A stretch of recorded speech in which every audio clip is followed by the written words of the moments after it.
universe and 나의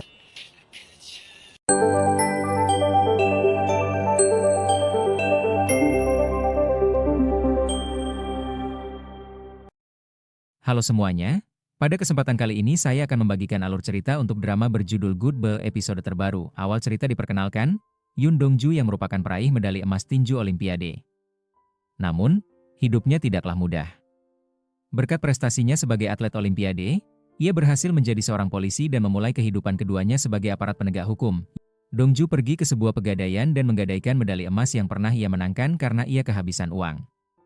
Sementara itu, Man-sik diminta oleh atasannya, Kyung-chul, untuk membimbing Dong-ju.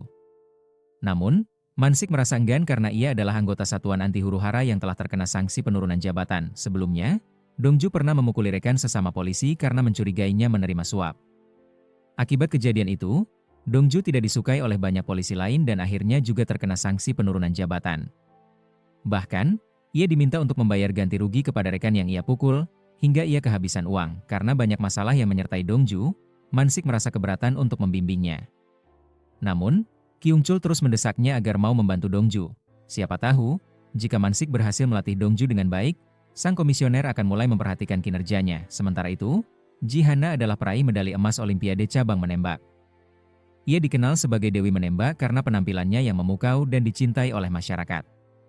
Namun karena sebuah insiden besar yang mengguncang dunia, Hana memutuskan untuk berhenti dari dunia menembak dan menjadi polisi. Hana tengah melakukan syuting untuk video promosi kepolisian. Tapi komisioner terus memintanya untuk tampil lebih sempurna, padahal Hana sudah berusaha keras. Kyung-chul juga meminta Hana untuk bersabar dan bertahan sejenak. Kemudian, Man-sik dan Hana menghadiri rapat operasi perburuan kelinci yang juga dihadiri oleh tim UIR. Setelah kembali ke kantor, Hana justru mendapatkan perlakuan tidak menyenangkan dari rekan-rekannya. Mereka meremehkannya dan menganggap Hana lebih cocok menjadi bintang iklan daripada menangkap penjahat. 버릴 줄 알았어요. 무슨 영화도 아니고. Dong-ju dan Man-sik ditugaskan ke lokasi perburuan, namun hanya ditempatkan di area yang jauh dari pusat operasi. Meski begitu, Dong-ju terlihat sangat bersemangat, bahkan sampai membuat Man-sik kesal. Saat itu, kurir dari geng kelinci emas muncul dari sebuah tempat, dan para polisi yang menyamar mulai bergerak. Namun tiba-tiba terjadi ledakan, dan kurir tersebut menyadari keberadaan polisi, hingga penyamaran mereka terbongkar. Kurir itu langsung berlari sambil memperingatkan bosnya, Lee Sang-gon, untuk melarikan diri. Lee Sang-gon kabur dengan melompati atap-atap rumah. Saat itu, Man-sik yang sedang buang air kecil melihatnya. Sang-gon lalu menutup pintu toilet dan mencoba kabur. Dong-ju berusaha menghentikannya, tetapi ia kalah dalam perkelahian dan pingsan setelah dipukul oleh Sang-gon. Ia dijuluki kelinci emas karena gigi depannya terbuat dari emas. Setelah gagal menangkap bos geng tersebut, Dong-ju dan Man-sik mendapat cemoohan dari rekan-rekannya. Mereka dianggap tidak kompeten karena masuk kepolisian melalui jalur atlet berprestasi. Dong-ju kemudian bertemu Jae-hong, sesama polisi yang juga masuk lewat jalur atlet, sehingga mereka merasa senasib. Saat hendak pulang, Dong-ju bertemu kembali dengan Hana, polisi atlet lainnya. Hana terlihat kesal dan bahkan menendang poster dirinya sendiri. Melihat itu, Dong-ju memperbaiki poster tersebut dan memanggil Hana dengan sebutan Bak Pao. Ternyata mereka baru bertemu kembali setelah 3 tahun. Namun Hana tidak suka dipanggil Bak Pao oleh Dong-ju. Hana bersikap dingin karena tidak ingin terlihat dekat dengan Dong-ju. Meski sebenarnya ia tahu tentang kasus penurunan jabatan Dong-ju dan diam-diam memantaunya dari jauh. Tapi tetap saja, Hana menjaga jarak karena tidak ingin ada rumor aneh tentang mereka. Tiba-tiba, Jong Hyun menghentikan mobilnya dan mengajak Hana berbicara. Namun Hana menolak. Di sisi lain, Dong-ju dan Man-sik berada di depan pintu kantor bagian pengawasan pelanggaran disiplin polisi karena mereka mungkin akan diberi sanksi atas kegagalan menangkap geng kelinci emas. Ternyata, petugas yang memeriksa mereka adalah Jong Hyun, yang juga merupakan mantan atlet anggar yang kini menjadi polisi. Setelah wawancara selesai, Man-sik merasa cemas karena khawatir gajinya akan dipotong. Ia merasa kecewa karena meskipun Jong Hyun sama-sama mantan atlet, sikapnya tetap tegas dan dingin. Karir Jong Hyun memang berjalan mulus dan cepat naik pangkat, sementara Dong-ju justru turun jabatan. Ternyata, Jong Hyun adalah mantan kekasih Hana. Karena itu, Dong-ju merasa kesal melihat kedekatan mereka. Apalagi Dong-ju menyimpan perasaan pada Hana. Beberapa polisi juga tidak menyukai Jong Hyun karena ia pernah melaporkan pelanggaran yang membuat sejumlah rekan polisi lainnya terkena sanksi. Meski Jong Hyun beralasan bahwa ia hanya menjalankan tugasnya dengan baik, tetap saja ia dijauhi oleh sebagian rekan polisi. Salah satu polisi bahkan memperingatkan Jong Hyun agar berhenti bersikap seperti itu. Jika tidak, ia akan merasakan akibatnya. Akhirnya, Dongju dan Mansik diberi tugas baru, melakukan pengawasan di area terbuka pada siang hari. Di tengah teriknya matahari, Mansik tidak mengizinkan Dongju menyalakan pendingin udara mobil karena bensin mereka hampir habis. Setelah itu, Kyungchul mendekati mereka dan mengajak Mansik masuk ke dalam mobilnya, meninggalkan Dongju yang tetap berjaga sendirian. Dongju terus melakukan pengawasan hingga malam hari, menahan panas di dalam mobil. Akhirnya, ia keluar dan menyiram wajahnya dengan air. Tiba-tiba, sebuah mobil menabraknya hingga Dongju terjatuh ke dalam lumpur. Marah, Dongju mencoba membuka pintu mobil orang yang menabraknya. Namun orang itu justru menaikkan kaca jendela hingga tangan Dongju terjepit. Meski Dongju mengaku sebagai polisi, pengemudi tersebut tidak mengindahkannya dan malah melaju dengan Dongju yang masih menggantung di pintu. Pengemudi itu kemudian mengerem mendadak hingga Dongju terlempar. Saat mobil itu pergi, Dongju sempat melihat jenis mobilnya. Sayangnya, mobil Mansik juga dicuri. Dalam keadaan kesakitan, Dongju hanya bisa pasrah melihatnya. Di saat itu pula, ia melihat sesosok mayat tergeletak di sawah.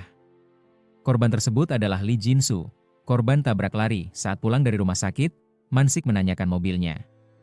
Dongju berpura-pura mobilnya masih terparkir di tempat, lalu kabur karena takut Mansik akan mengamuk jika tahu mobilnya dicuri. Keesokan harinya, Mansik mencari Dongju. Namun Dongju bersembunyi dan memotret luka-luka yang ia dapat akibat kecelakaan semalam. Malamnya, Dongju menghadiri acara penghargaan bagi tokoh-tokoh yang berkontribusi di bidang olahraga. Di sana, ia bertemu pelatih lamanya, Jonggu, yang pernah melatihnya untuk Olimpiade. Sebelum Olimpiade, pelatihnya ingin Dongju menjadi pegulat, namun Dongju menolak dan berencana pensiun setelah bertanding. Sebelum pertandingan, ia meminum vitamin pemberian pelatihnya dan berhasil meraih medali emas. Dongju sangat bangga dengan medalinya, tapi muncul kabar bahwa ia menggunakan doping. Namun setelah melalui proses hukum, obat yang dikonsumsi terbukti hanyalah pereda nyeri dan Dongju dinyatakan sah meraih medali emas. Meski begitu, Dongju merasa pelatihnya menjebaknya dengan vitamin itu karena ia menolak jadi pegulat. Merasa dikhianati, Dongju langsung meninggalkan acara tersebut. Hana mengikutinya dan melihat Dongju melampiaskan amarah pada boneka pukul. Hana menasihatinya, jika ia benar-benar meraih medali itu dengan kemampuannya, maka buktikanlah dengan kerja baik sebagai polisi, bukan dengan bertingkah bodoh. Nasihat Hana membangkitkan semangat Dongju kembali.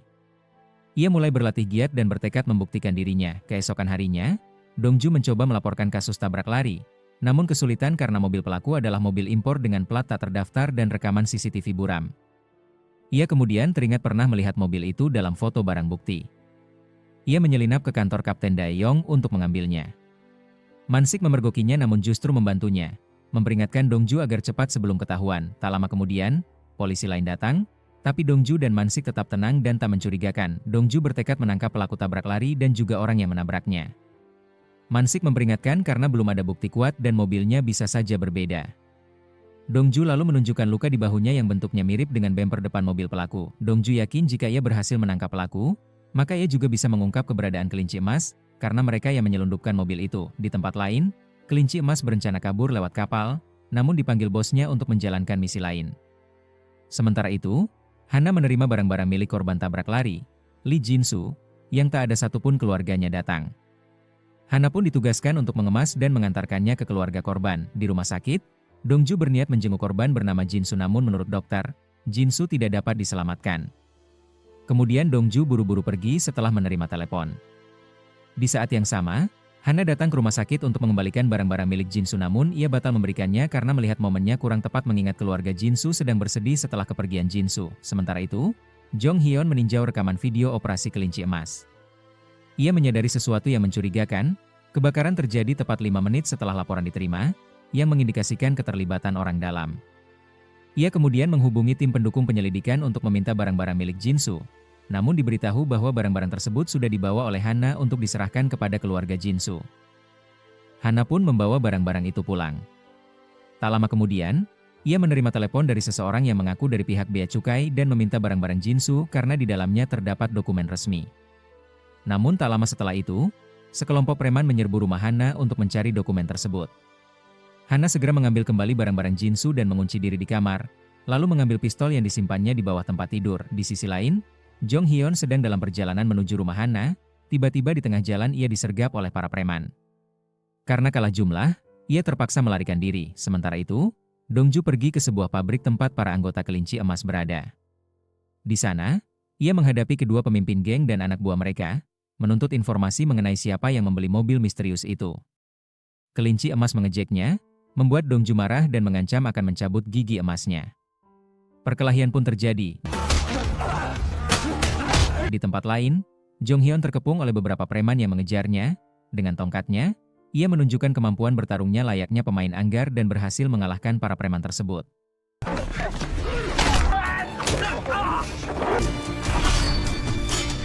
Sedangkan Jae-hong yang sedang mengatur lalu lintas melihat apa yang dialami oleh Jong Hyun dan ia melemparkan besi penutup got ke arah mobil yang ingin menabraknya layaknya seorang pemain lempar cakram.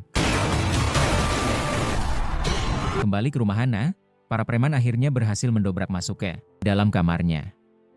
Pertarungan sengit terjadi. Meski Hana bersenjata dan berhasil menembak beberapa pelaku, sayangnya masih ada satu preman yang berhasil merebut barang-barang milik Jinsu. Setelah Dongju bertarung habis-habisan melawan anak buah geng kelinci emas, kini ia harus menghadapi kelinci perak dan sang bos, Sanggon. Keduanya terkejut melihat Dongju masih hidup. Namun, sebelum Dongju berhasil melumpuhkan sang pemimpin geng, tiba-tiba dari belakang datang anak buah lainnya yang memukulnya. Akibatnya, tubuh Dongju terciprat Cat. Meski begitu, Dongju dengan berani melawan mereka semua dan melemparkan Cat ke arah mereka. Dalam pertempuran itu, Dongju berhasil melumpuhkan Sanggon hingga gigi emasnya terlepas.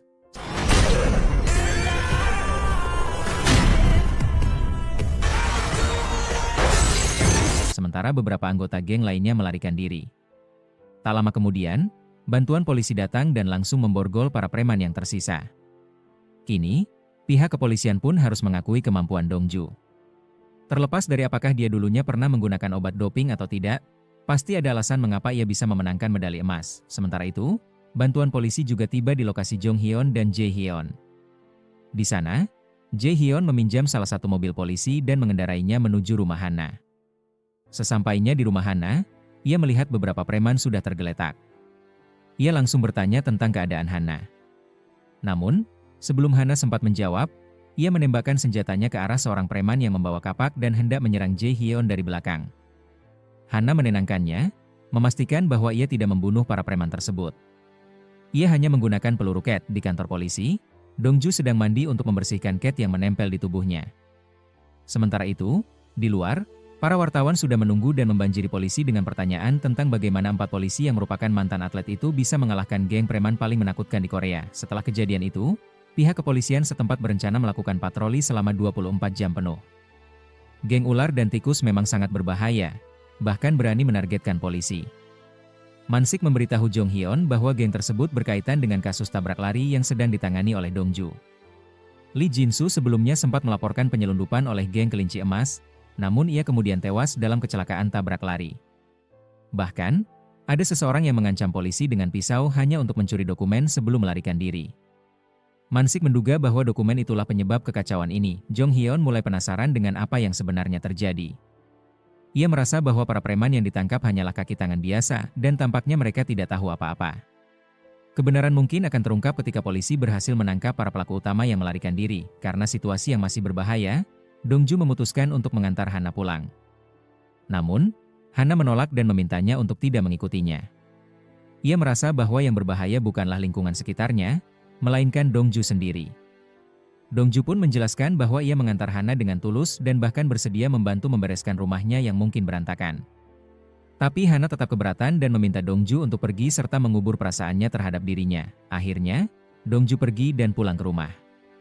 Di tengah perjalanan, ia bertemu dengan sahabatnya, Gyeong-il, yang tampak kesulitan berjalan. Dongju menawarkan bantuan, tapi ditolak. Sesampainya di rumah, mereka makan malam bersama ibu Gyeong-il. Tampaknya Gyeong-il sedang sakit secara fisik. Hal itu terlihat saat Dongju memintanya menggunakan alat yang ia belikan untuk merelaksasi otot, tapi Gyeong-il menolak, hingga ibunya memukul kepalanya karena kesal. Meski begitu, mereka tidur di kamar yang sama seperti saudara. Dongju lalu menasihati Gyeong-il agar tidak bekerja dengan Oh Jong-gu dan tetap menjadi anak yang baik bagi ibunya. Menurutnya, Oh Jong-gu bukanlah orang baik. Namun, Gyeong-il menjawab bahwa sudah terlambat baginya untuk menjadi orang baik dan meminta Dongju untuk tidak mencampuri hidupnya. Tak lama, ponsel Gyeong-il berbunyi menerima sebuah pesan, dan ia langsung pergi. Dongju mencurigai bahwa pesan itu berasal dari Oh Jong-gu. Keesokan harinya, polisi menonton berita di TV tentang komisaris polisi Spanyol yang meluncurkan tim investigasi kriminal khusus dan memperkenalkan peralatan taktis baru. Di sana, Kapten Mansik meminta semua anggota polisi untuk berhenti bermain-main dan bersiap untuk menginterogasi kelinci emas karena dia sudah keluar dari rumah sakit. Mansik meminta Hana menangani kasus tabrak lari dan memeriksa barang bukti. Jae-hong ditugaskan untuk membuat bea cukai Insum bekerja sama dalam penyelidikan, sementara Dongju diminta untuk mengawal mereka. Dongju dan Mansik pun menginterogasi Sanggon, pemimpin geng kelinci emas. Dongju menunjukkan beberapa foto mobil dan bertanya siapa yang membelinya. Namun, Sanggon hanya diam dan menggeleng. Dongju kemudian memperhatikan jam tangan Sanggon yang mirip dengan jam tangan pengemudi yang menabraknya semalam. Sanggon mengaku bahwa jam itu dibelinya sendiri. Tiba-tiba, anak buah Dae-yong datang dan membawa Sanggon serta dokumen hasil penyelidikan mereka. Tentu saja, Mansik memprotes karena mereka sedang dalam proses interogasi. Dae-yong mengatakan bahwa ia membawa Sanggon atas perintah komisaris polisi. Sementara itu, sang komisaris sedang sibuk menunjukkan rompi anti peluru baru kepada media. Dalam acara tersebut, Hana menjadi model penembak untuk mendemonstrasikan efektivitas rompi tersebut. Ia berhasil menjatuhkan semua target, tetapi sang komisaris tidak puas. Ia meminta Hana menembak target tepat di bagian dada. Karena perintahnya tidak jelas, Hana malah menembak langsung ke dada sang komisaris sendiri. Komisaris pun pingsan, membuat suasana menjadi ricuh. Untungnya, ia tidak mengalami luka serius dan langsung dirawat di ruangan sebelah. Dengan marah, komisaris memerintahkan agar Hana segera dipecat. Namun, Jong Hyun menyarankan agar keputusan itu ditunda, karena peristiwa tersebut disiarkan langsung ke publik, dan memecat Hana saat itu hanya akan memperburuk opini masyarakat. Akhirnya, sang komisaris mengikuti saran itu dan mengumumkan kepada publik bahwa insiden tersebut adalah bagian dari simulasi untuk menguji efektivitas rompi anti peluru. Beberapa hari kemudian, polisi menemukan surat pengunduran diri dari Hana. Kini ia sibuk berlatih menembak di lapangan. Jong Hyun mendatanginya dan memuji sikap tenangnya, meski tengah menghadapi masalah besar. Ia mengingatkan Hana bahwa meskipun ia menembak komisaris, tetap saja ada konsekuensi yang akan ia hadapi. Namun Hana tampak tak peduli dan berkata bahwa ia siap menerima apapun yang terjadi. Jong Hyun kemudian memintanya menunda pengunduran dirinya setidaknya sampai ia berhasil menangkap orang yang telah membobol rumahnya. Ia khawatir Hana masih dalam bahaya dan akan lebih aman sebagai polisi daripada warga sipil. Saat dalam perjalanan pulang, Hana bertemu Dongju. Dongju juga meminta Hana untuk tidak mengundurkan diri. Menurutnya, secara teknis Hana tidak melakukan kesalahan. Tapi Hana menjawab bahwa itu bukan urusan Dongju. Soal ia mundur atau tidak, itu adalah pilihannya sendiri. Dongju merasa perlu menghentikannya karena masih ada perasaan cinta yang belum bisa ia buang. Ia masih berharap Hana kembali padanya. Namun Hana menolak tegas. Ia meminta Dongju berhenti mencintainya karena ia bukan wanita yang mudah. Ia juga mengatakan bahwa ia tidak akan pernah mencintai Dongju lagi. Dengan hati yang terluka, Dongju pun pergi. Sementara itu, Dae-yong membawa anggota geng kelinci emas ke suatu tempat dan menunjukkan kepada media barang-barang yang disita polisi saat penggerebekan. Di tempat lain, Kapten Mansik menerima informasi bahwa sekelompok orang menyusup ke apartemen Cina, dan di antara mereka terdapat pelaku yang membobol rumah Hana. Mansik, Dongju, dan Jae-hong segera bergegas ke lokasi. Di sana mereka bertemu dengan Jong Hyun, yang mengatakan bahwa menurut informasi, 8 orang bersembunyi di gedung belakang. Tim patroli akan mengepung dari gerbang, sementara Jong Hyun dan Jae-hong menyusup dari kiri, dan Mansik serta Dongju masuk dari dalam. Di dalam gedung, mereka menemukan beberapa orang bersembunyi. Salah satu dari mereka, bernama Chun Bae, sedang menelepon dan mengatakan bahwa ia memegang dokumen penting. Jong Hyun menemukannya dan hendak menangkapnya dengan tuduhan perampokan dan pelanggaran hukum. Namun Chun Bae melawan dan menusukkan batang besi ke dada Jong Hyun dan Mansik sebelum kabur. Mansik mengalami luka parah dan harus segera dibawa ke rumah sakit. Karena jalanan macet, Dongju terpaksa mendorongnya menggunakan troli menuju rumah sakit. Sesampainya di rumah sakit, Mansik merasa berutang budi pada Dongju dan meminta suster memberikan suntikan vitamin untuk memulihkan tenaganya. Sementara itu, Gyeong-il disiksa oleh Jonggu hingga tubuhnya penuh darah karena gagal melaksanakan tugas yang diberikan. Ternyata, Gyeong-il diminta untuk mengaku sebagai pelaku tabrak lari, padahal ia sama sekali tidak melakukannya. Seorang pria dari pihak bea cukai datang ke tempat itu, dan semakin jelas bahwa Gyeong-il hanya dijadikan kambing hitam dalam konspirasi besar ini. Sementara itu, Chun Bae bertemu dengan para pemimpin geng lainnya. Di sana, ia menyerahkan dokumen yang dibawanya.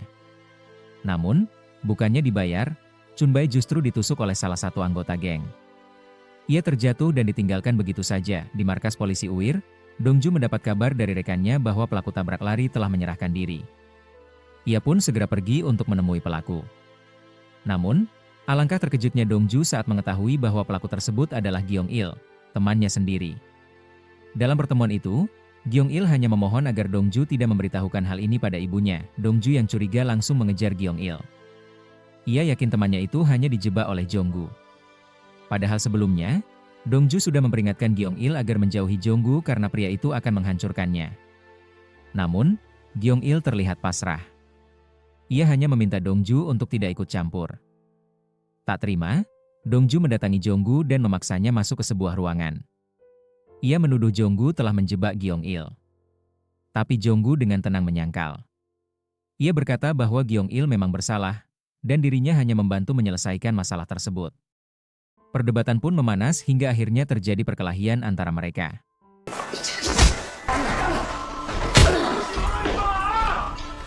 Untungnya, Jae-hong segera datang dan melerai keduanya.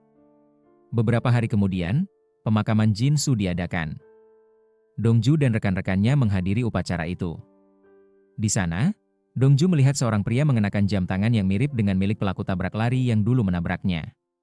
Ia segera mengejar pria tersebut, namun kehilangan jejak. Tak menyerah, Dongju memeriksa daftar kehadiran pelayat dan menemukan nama pria itu.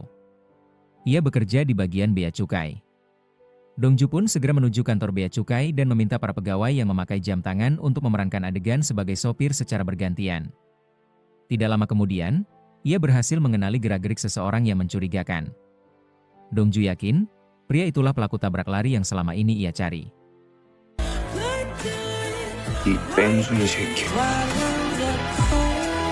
Dongju menuduh Minjo yang sebagai pelaku tabrak lari.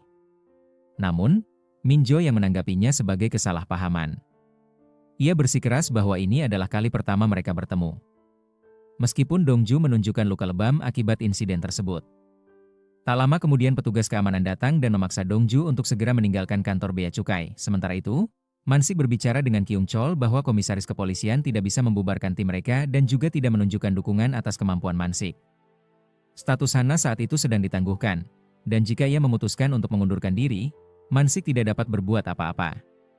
Maka, ia meminta Kyung Chol untuk menunda proses pengunduran diri Hana sampai ia bertemu dengannya lebih dulu. Tak lama, Mansik mendapat panggilan dari kantor polisi setempat dan segera bergegas ke sana. Rupanya, ia menerima laporan bahwa Dongju telah membuat keributan di kantor bea cukai. Dongju pun diinterogasi oleh Mansik dan Jae-hong. Ia dituduh membuat keonaran dengan mempertontonkan luka-lukanya. Dongju tetap bersikukuh bahwa Minjo yang, pegawai bea cukai, adalah pelaku tabrak lari. Menurutnya, pria itu bukan pegawai sipil biasa, melainkan seorang pejabat tingkat 7 yang terlibat dalam kasus pembunuhan, bos geng, dan kriminal berdarah campuran Korea Tiongkok yang bersenjata tajam. Namun, Dongju belum memiliki cukup bukti. Oleh karena itu, ia mengajak rekan-rekannya untuk turut menyelidiki kasus tersebut. Tak lama kemudian, Jong Hyun datang dan khawatir dengan keadaan Mansik yang sebelumnya tertusuk. Mansik memintanya untuk kembali bergabung dengan tim, namun Dongju menolak. Ia menegur Mansik karena mengambil keputusan sendiri tanpa berdiskusi dengan anggota tim. Namun secara mengejutkan, Jae-hong justru mendukung kembalinya Jong Hyun, membuat suara Dongju kalah. Mereka pun memutuskan untuk menunggu keputusan dari Hana. Dongju sendiri merasa Jong Hyun belum memberikan kontribusi berarti dalam tim. Ia mengejek bahwa Jong Hyun hanya pandai bermain pedang seperti anak kecil, dan saat situasi nyata datang, ia justru membeku seperti patung. Mendengar ejekan itu, Jong Hyun marah dan menantang Dongju untuk bertarung. Mereka pun berduel sengit sementara yang lain meninggalkan ruangan. Akhirnya, Jong Hyun berhasil mengalahkan Dongju.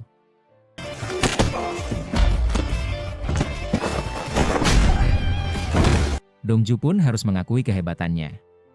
Ternyata, ia tidak tahu bahwa Jong Hyun dulunya merupakan anggota cadangan tim nasional Taekwondo SMA. Tak heran setiap pukulan Dongju selalu meleset. Sementara itu, Ibu Gyeong-il, Bu Mija, akhirnya mengetahui bahwa putranya menjadi tersangka dan telah ditahan atas kasus tabrak lari. Dongju sebenarnya ingin memastikan dulu sebelum memberitahu, namun Bu Mija sudah melihat berita itu di televisi. Ia yakin putranya bukan pelaku. Meskipun ia mungkin gagal dalam mendidik anaknya, tapi ia yakin Gyeong-il bukan pembunuh.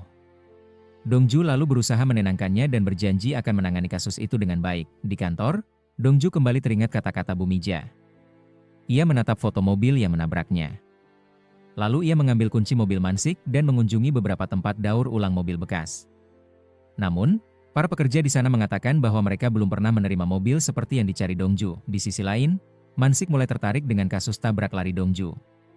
Ia merasa kasus itu memang janggal, tapi tetap masuk akal. Ia pun meminta Jong Hyun untuk memeriksanya lebih lanjut, sementara dirinya ingin menyelidiki kasus Gyong Il. Walaupun timnya saat ini tidak punya kewenangan untuk melakukannya, Jong Hyun sebenarnya sudah meminta izin pada jaksa untuk mewawancarai Gyong Il sebagai referensi dalam penyelidikan internal. Namun, hingga kini belum ada jawaban. Tampaknya, jaksa yang menangani kasus ini agak rumit dan sulit diajak kerjasama. Di tempat lain, jaksa Kim tengah menangani kasus Gyong Il. Ia meminta Gyong Il mengatakan kebenaran dari semua pengakuannya. Jaksa Kim tampak terburu-buru dan sibuk, lalu meminta Gyong Il segera memberi jawaban. Akhirnya, Gyong Il mengaku bahwa memang dialah pelakunya. Jaksa Kim pun menandatangani berkas pernyataan dan menyuruh Gyong Il keluar dari ruangan. Saat itu, asistennya datang dan memberitahu bahwa ada seorang petugas dari kepolisian metropolitan bernama Jong Hyun yang ingin mewawancarai Gyong Il. Jaksa Kim tampak mengenal nama itu dan langsung meminta agar Jong Hyun menemuinya terlebih dahulu. Ternyata, Jaksa Kim adalah kakak kandung Jong Hyun. Saat mereka bertemu, Jong Hyun meminta izin untuk membawa Gyong Il demi keperluan penyelidikan, tapi ia tidak bisa memberi penjelasan rinci. Sayangnya, Jaksa Kim tidak mengizinkan dan melarang Jong Hyun mewawancarai Gyong Il. Ia malah meminta Jong Hyun datang ke kantornya karena mereka sudah lama tidak bertemu. Dengan kesal, Jong Hyun berkata bahwa kakaknya memang selalu menyebalkan sejak dulu. Jaksa Kim meremehkan Jong Hyun yang hanya menjadi polisi, bahkan mengungkit masa lalu dengan menyebutnya sebagai anak yang suka kabur, tak pernah mengalahkan dirinya dalam pelajaran maupun taekwondo. Merasa tak dihargai, Jong Hyun pun pergi tanpa hasil dari perdebatan dengan kakaknya. Sementara itu, Dongju menemui Gyong Il dan memintanya menjelaskan semua yang terjadi pada ibunya. Jika Gyong Il mengaku tidak membunuh siapapun, Dongju akan berusaha mencari cara untuk membebaskannya. Namun, saat itu Gyong Il tampak gugup dan memilih diam, lalu kembali ke selnya. Dalam perjalanan, ia sempat bertanya pada sipir penjara soal jadwal pertemuan dengan pengacaranya. Namun tak mendapat jawaban. Sipir penjara itu lalu bertemu Minjo yang di sebuah pom bensin dan memberitahunya bahwa Dongju telah menemui Gyong Il. Ia meyakinkan bahwa mereka tidak membahas hal penting. Hanya Gyong Il yang tampak sedikit gugup, sesuatu yang menurutnya wajar untuk tahanan baru. Namun, Minjo yang tampak khawatir dan memintanya untuk menghilangkan segala risiko. Di kantor, Mansi kesal karena Dongju meminjam mobilnya seharian dan menghabiskan bensin. Ia menyangka Dongju pergi ke klub malam, tapi kemudian melihat kertas-kertas di mobil dan menyadari bahwa Dongju mengunjungi beberapa tempat daur ulang mobil bekas. Saat itu pula, Jong Hyun menelpon dan mengabarkan bahwa Gyong Il telah bunuh diri. Mansik dan Dongju pun bergegas ke penjara dan menyaksikan sendiri jasad Gyong Il. Tak lama kemudian, berita tentang kematian Gyong Il disiarkan di TV. Mansik lalu memberikan barang-barang pribadi Gyong Il kepada Dongju untuk dikembalikan ke keluarganya. Saat memeriksa barang-barang itu, Dongju menemukan sebuah jam tangan yang menurutnya tidak mungkin milik Gyong Il. Jam itu mirip dengan model yang dipakai oleh anggota geng kelinci emas, termasuk pelaku tabrak lari, Minjo yang Dongju yakin jam itu milik pembunuh Gyong Il. Jika diperiksa oleh Lembaga Forensik Nasional, jejak sidik jari dan DNA-nya bisa jadi bukti penting. Namun, menurut Mansik, sudah terlambat. Jaksa telah menyatakan kasus ini sebagai bunuh diri dan menutupnya hanya dalam beberapa jam. Meski begitu, Mansik juga merasa ada keanehan dan akhirnya memutuskan akan menyelidiki lebih dalam kasus Gyong Il. Dongju kemudian mendatangi kantor bea cukai dan kembali menghadapi Min Jo Yang. Ia melemparkan jam itu ke arahnya, lalu mencengkeram kerah bajunya sambil menuduhnya sebagai orang yang memerintahkan Gyong Il untuk membunuh seseorang. Namun, Min Jo yang hanya tersenyum dan berpura-pura tidak mengenal siapa itu Gyong Il. Kesal melihat senyumannya, Dongju memukulinya habis-habisan. Sementara itu, Hana memeriksa barang-barang milik ayahnya, Ji Ho Cheol, seorang polisi. Ia menemukan jam tangan yang sama dengan yang ditemukan di antara barang milik Gyong Il. Sebelumnya Hana penasaran dan bertanya pada Mansik, yang menjelaskan bahwa jam itu mirip dengan milik anggota geng kelinci emas. Bahkan Dongju sempat bilang pelaku tabrak lari Jinsu juga memakai jam serupa. Hana kemudian bertanya pada Kyung Chol tentang jam tersebut.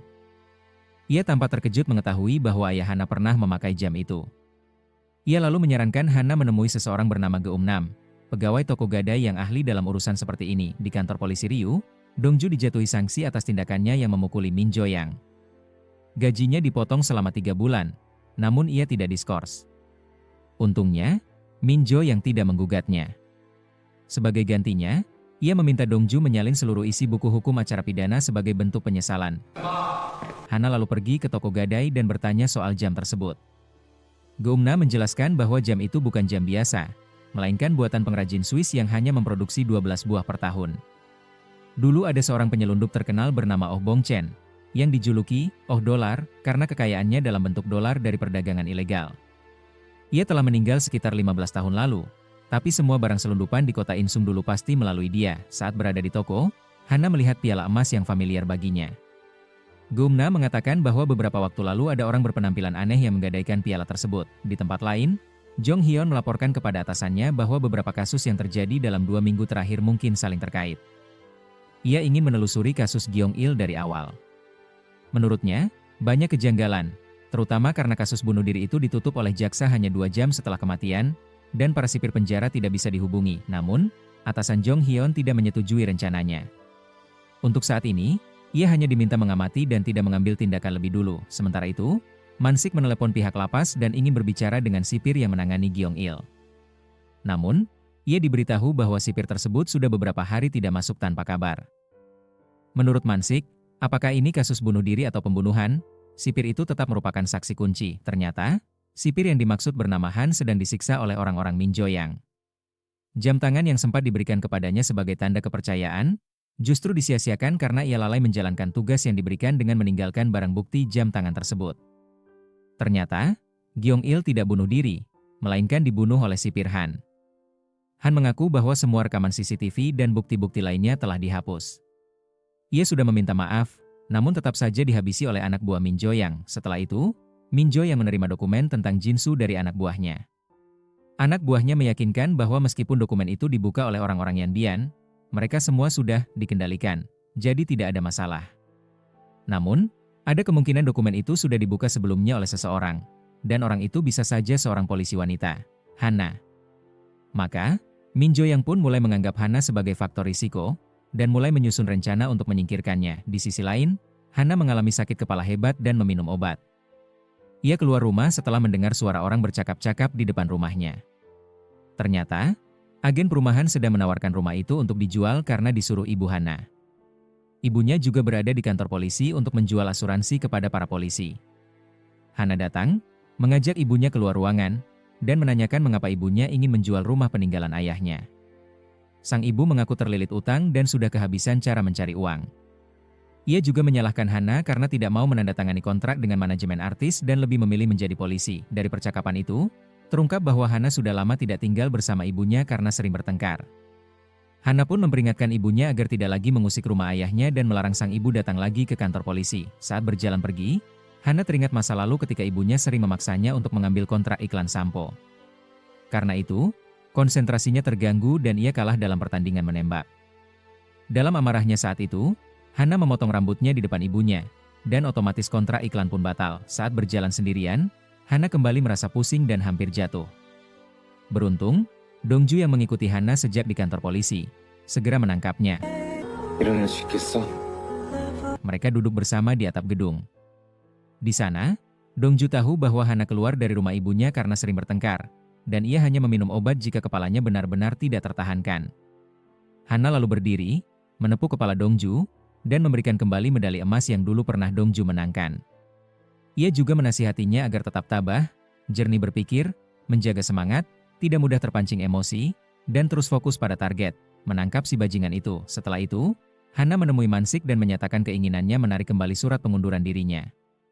Man-sik menyambutnya dengan hangat karena belum terlambat. Keesokan harinya, Hana kembali ke tim, bersamaan dengan Jong Hyun yang juga bergabung.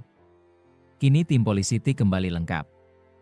Jong Hyun menawarkan diri untuk menangani kasus tabrak lari Lee Jin-soo, yang selama ini dipegang oleh Dongju tapi belum membuahkan hasil. Dongju kembali ke kantor bea cukai dan menyerahkan naskah hukum yang diminta Min Jo yang sebagai bentuk pertanggungjawaban. Namun, Dongju tetap sulit menahan emosinya setiap kali berada dekat dengan Min Jo yang. Ia teringat nasihat Hana agar tidak mudah terpancing. Setelah menyerahkan naskah tersebut, Min Jo yang malah membuangnya. Dongju tampak emosi karena Jo yang tidak menghargainya. Akhirnya, Dongju ia hanya memukul kaca jendela sampai retak sambil mengancam Min Jo yang agar tidak main-main dengannya, seorang mantan atlet tinju nasional Korea. Setelah itu Dongju pergi. Tak lama kemudian, kaca yang dipukulnya akhirnya pecah juga.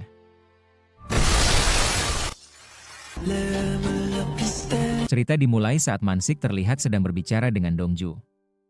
Ia bertanya kepadanya mengapa ia memecahkan jendela tersebut.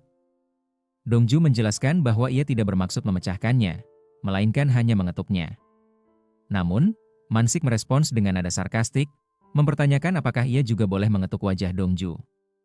Dongju menambahkan bahwa jendela itu tidak mahal. Jae-hong kemudian memberitahu bahwa pihak perusahaan sudah memberikan estimasi biaya, yakni sebesar 3,3 juta won.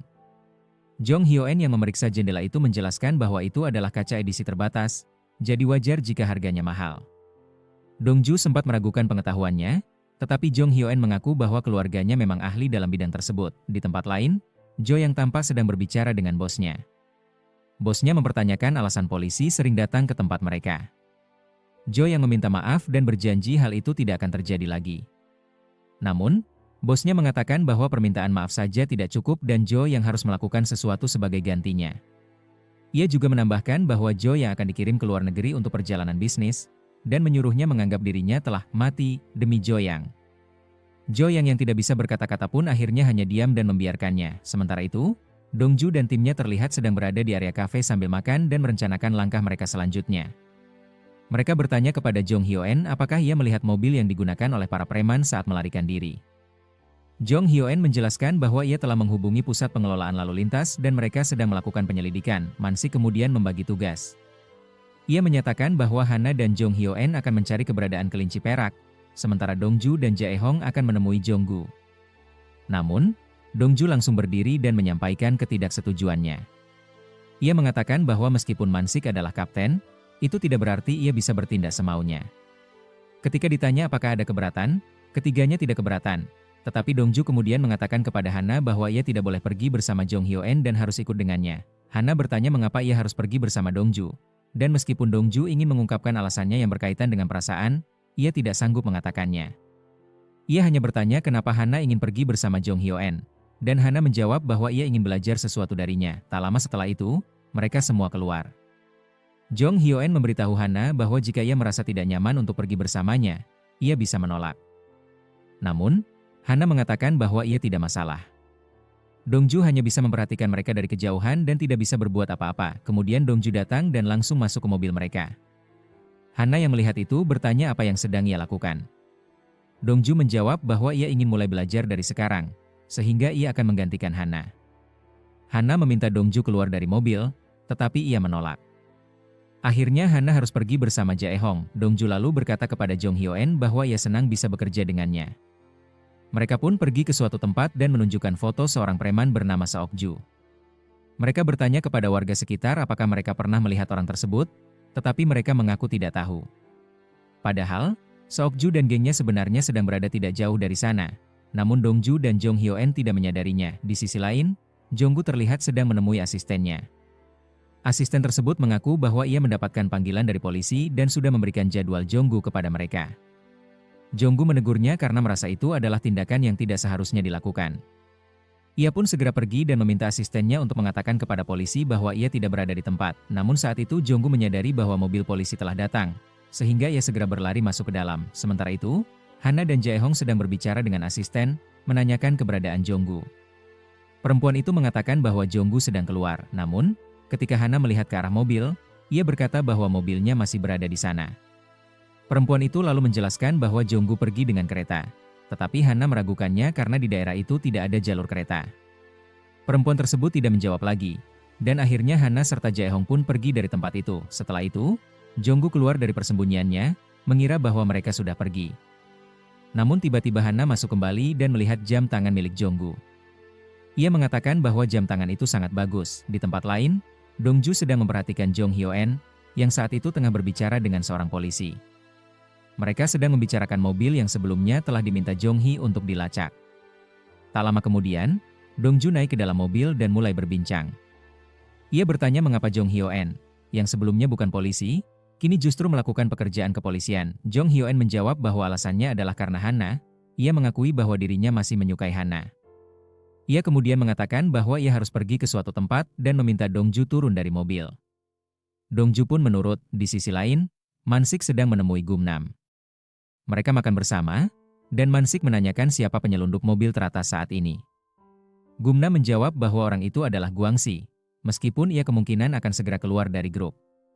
Mansik bertanya siapa yang akan menggantikannya, tapi Gumnam mengaku tidak tahu dan menyarankan agar Mansik menanyakan langsung kepada Guangxi. Kemudian, Mansik menunjukkan sebuah jam tangan dan bertanya apakah Gumnam tahu sesuatu tentang jam tersebut.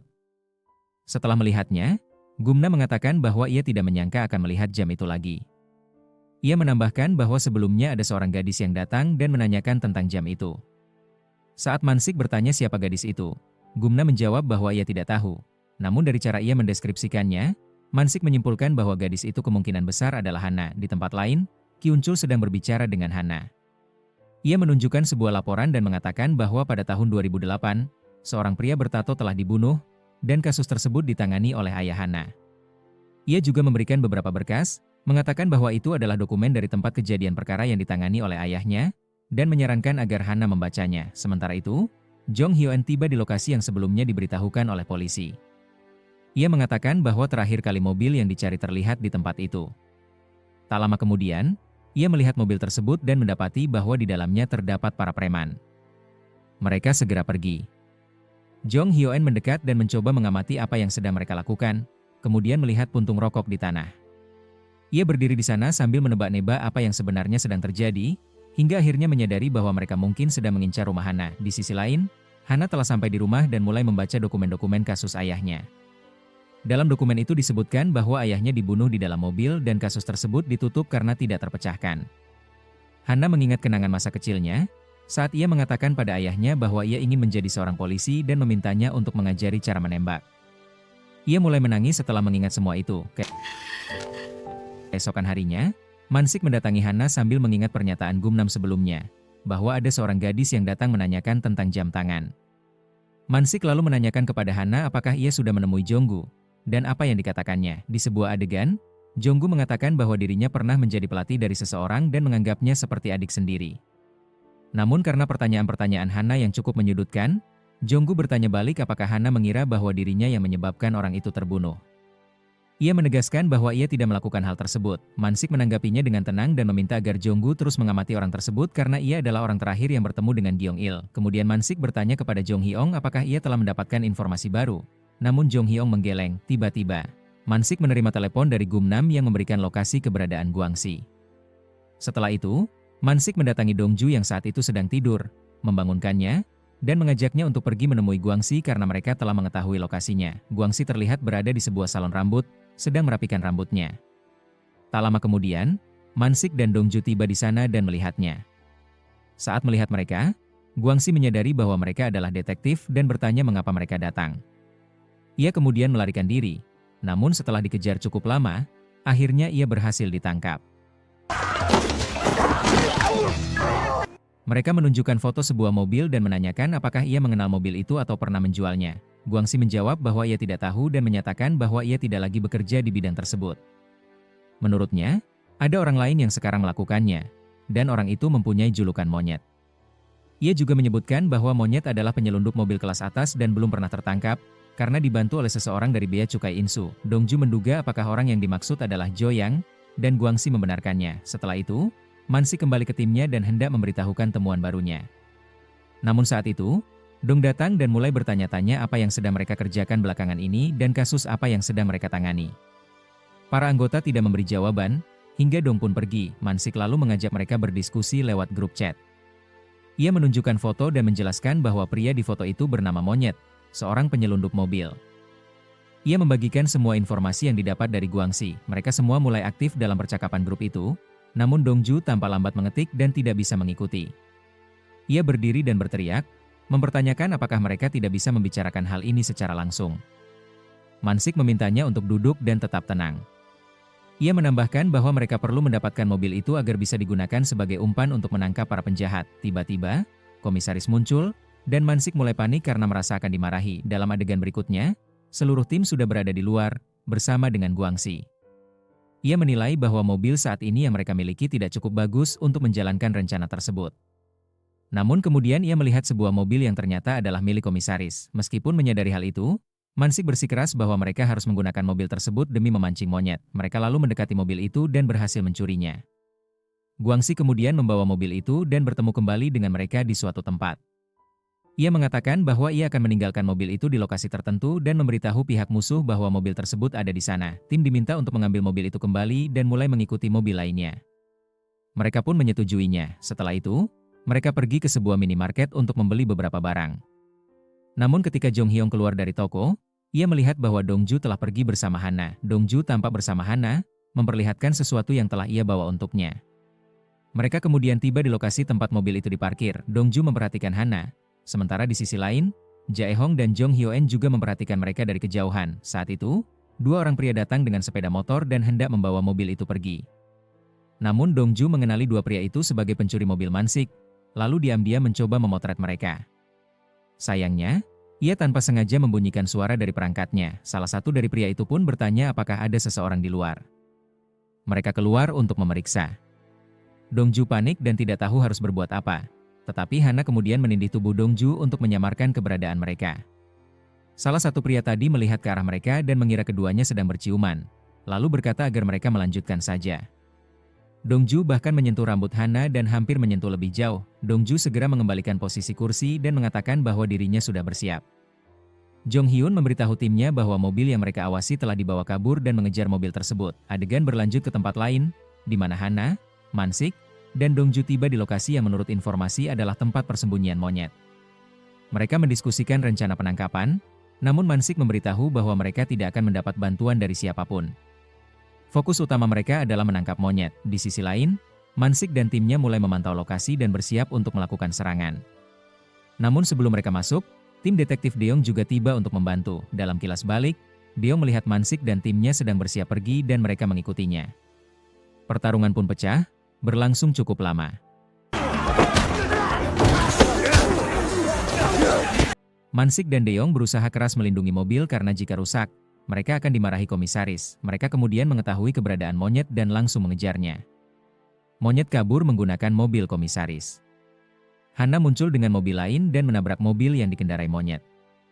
Mansik terkejut melihat hal itu. Monyet keluar dari mobil dan kembali kabur. Namun Jong Hyo-en mengejarnya. Saat Jong Hyo-en mendekati monyet, ia mendapati bahwa monyet telah dibunuh oleh seseorang. Ia mengejar pria misterius itu dan sempat bertarung, namun tidak berhasil karena pria tersebut sangat tangguh. Wajah Jong Hyo-en sempat terluka oleh pisau.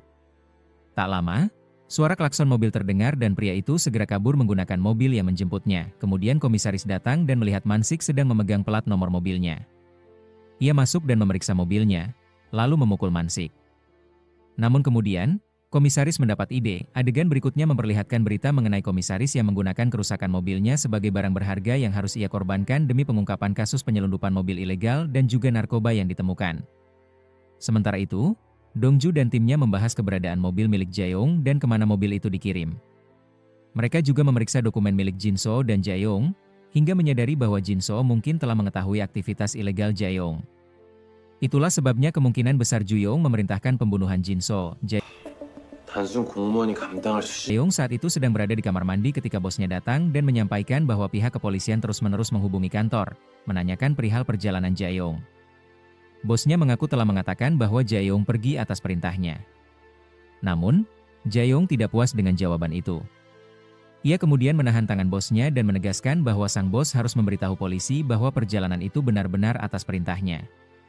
Dengan ketakutan, bosnya pun menyanggupi permintaan tersebut. Setelah kejadian itu, Jae-yong keluar dan langsung menghubungi seseorang melalui telepon. Ia mengatakan bahwa rencana harus diubah. Tak lama kemudian, timnya Mansik terlihat sedang berada di pelabuhan kontainer untuk mencari mobil milik Jae-yong. Namun mereka tidak berhasil menemukannya. Di saat yang sama, Mansik menerima panggilan telepon yang menginformasikan tentang keberadaan Jae-yong.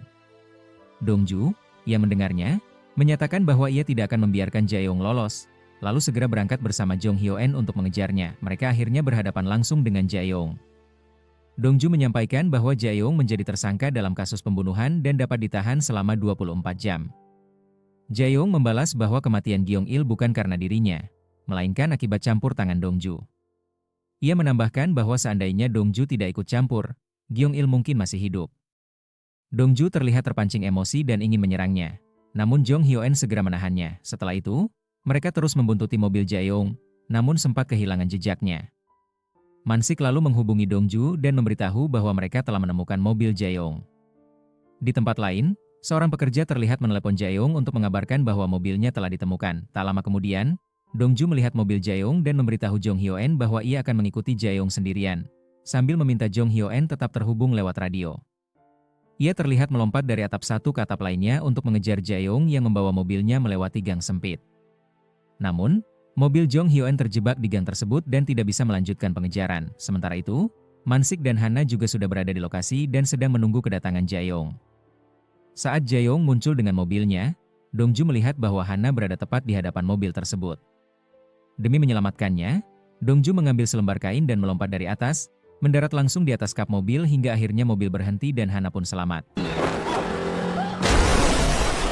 Setelah kejadian tersebut, semua anggota tim menghampiri Dongju untuk memastikan keadaannya.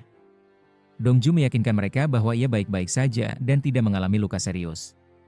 Dongju lalu menghampiri Jae-yong dan memberitahunya bahwa penerbangannya telah dibatalkan dan bahwa Dongju telah melanggar sejumlah hukum termasuk menabrak dirinya. Ia kemudian menyampaikan bahwa Jae-yong resmi ditangkap. Dongju tertawa puas sebelum akhirnya jatuh ke tanah. Di kantor polisi, Jo-yong sedang diinterogasi oleh Jong Hyun. Jong Hyun bertanya mengenai semua kasus pembunuhan yang melibatkannya. Ia menyebutkan bahwa mobil Jo-yong ditemukan di tempat kejadian tabrak lari, bahwa Jo-yong juga terlibat dalam pembunuhan Man-ki, dan bahkan dalam kasus bunuh diri Guyeong. Jong Hyun memintanya untuk mengakui semua itu, tapi Jo-yong menolak. Ia mengatakan bahwa dirinya tidak terlibat sama sekali, namun Jong Hyun menjelaskan bahwa nama Jo-yong selalu muncul karena ia adalah petugas bea cukai, dan banyak kasus penyelundupan narkoba masuk dan keluar negara ini. Hal seperti itu mustahil terjadi tanpa keterlibatan orang dalam, dan Jo-yong adalah salah satu pejabat bea cukai, jadi dia sangat mencurigakan. Meski begitu, Jo-yong tidak menjawab apa-apa dan terus melihat ke arah jam tangannya. Di luar, Dongju dan Hana memperhatikan semua itu dan mereka tampak kesal karena tidak mau mengaku. Lalu ada adegan kilas balik yang menunjukkan ketika Jo-yong ditangkap polisi dan Dongju berkata padanya bahwa ia merasa sangat puas melihat Jo-yong di penjara. Dongju mengatakan bahwa banyak penderitaan yang ia alami untuk bisa membuat Jo-yong masuk ke dalam penjara. Jo-yong lalu membalas bahwa penderitaan Dongju baru akan dimulai dan nyawanya kini sedang dipertaruhkan. Di hari berikutnya, Jo-yong masih belum mengakui apapun. Jong Hyun pun terlihat kelelahan karena terus menginterogasinya. Di luar, Dongju mengatakan kepada Mansik bahwa hantu seperti ini tidak bisa dinasihati dengan kata-kata, harus dengan tindakan, dan ia meminta izin untuk menginterogasi Jo-yong langsung. Namun, Mansik menolak. Lalu tiba-tiba, beberapa petugas bea cukai datang dan membawa Jo-yong, dengan alasan bahwa ia telah melakukan ekspor-impor ilegal, sehingga hukumannya akan ditentukan oleh pihak bea cukai. Di saat yang sama, Jaksa Kim juga datang bersama mereka dan berbicara dengan Jong Hyun. Jong Hyun memintanya untuk tidak ikut campur karena Jo-yong adalah kriminal besar. Namun Jaksa Kim mengatakan bahwa ia hanya menjalankan perintah dari atasan. Setelah itu, Hana meminta bicara langsung dengan Jo-yong dan menanyakan dari mana ia mendapatkan jam tangan itu. Jo-yong menjawab bahwa itu adalah hadiah dari seseorang, tapi ia tidak ingat siapa yang memberikannya.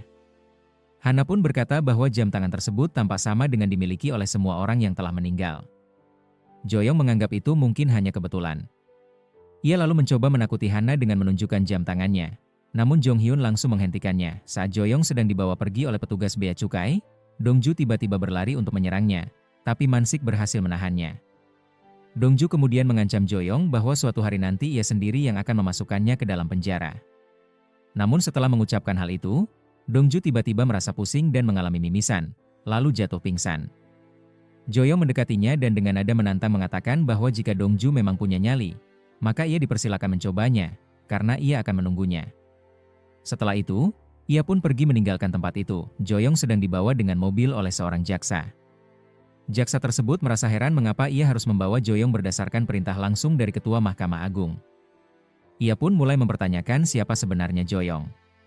Menanggapi hal itu, Jo-yong menyatakan bahwa dirinya adalah seorang pegawai negeri biasa. Sementara itu, Dongju terlihat sedang dirawat di rumah sakit. Dokter yang menanganinya memarahinya karena meskipun kondisinya terlihat mulai membaik, luka yang dideritanya sebenarnya belum sepenuhnya sembuh, sehingga ia belum diizinkan keluar rumah sakit tanpa persetujuan dokter.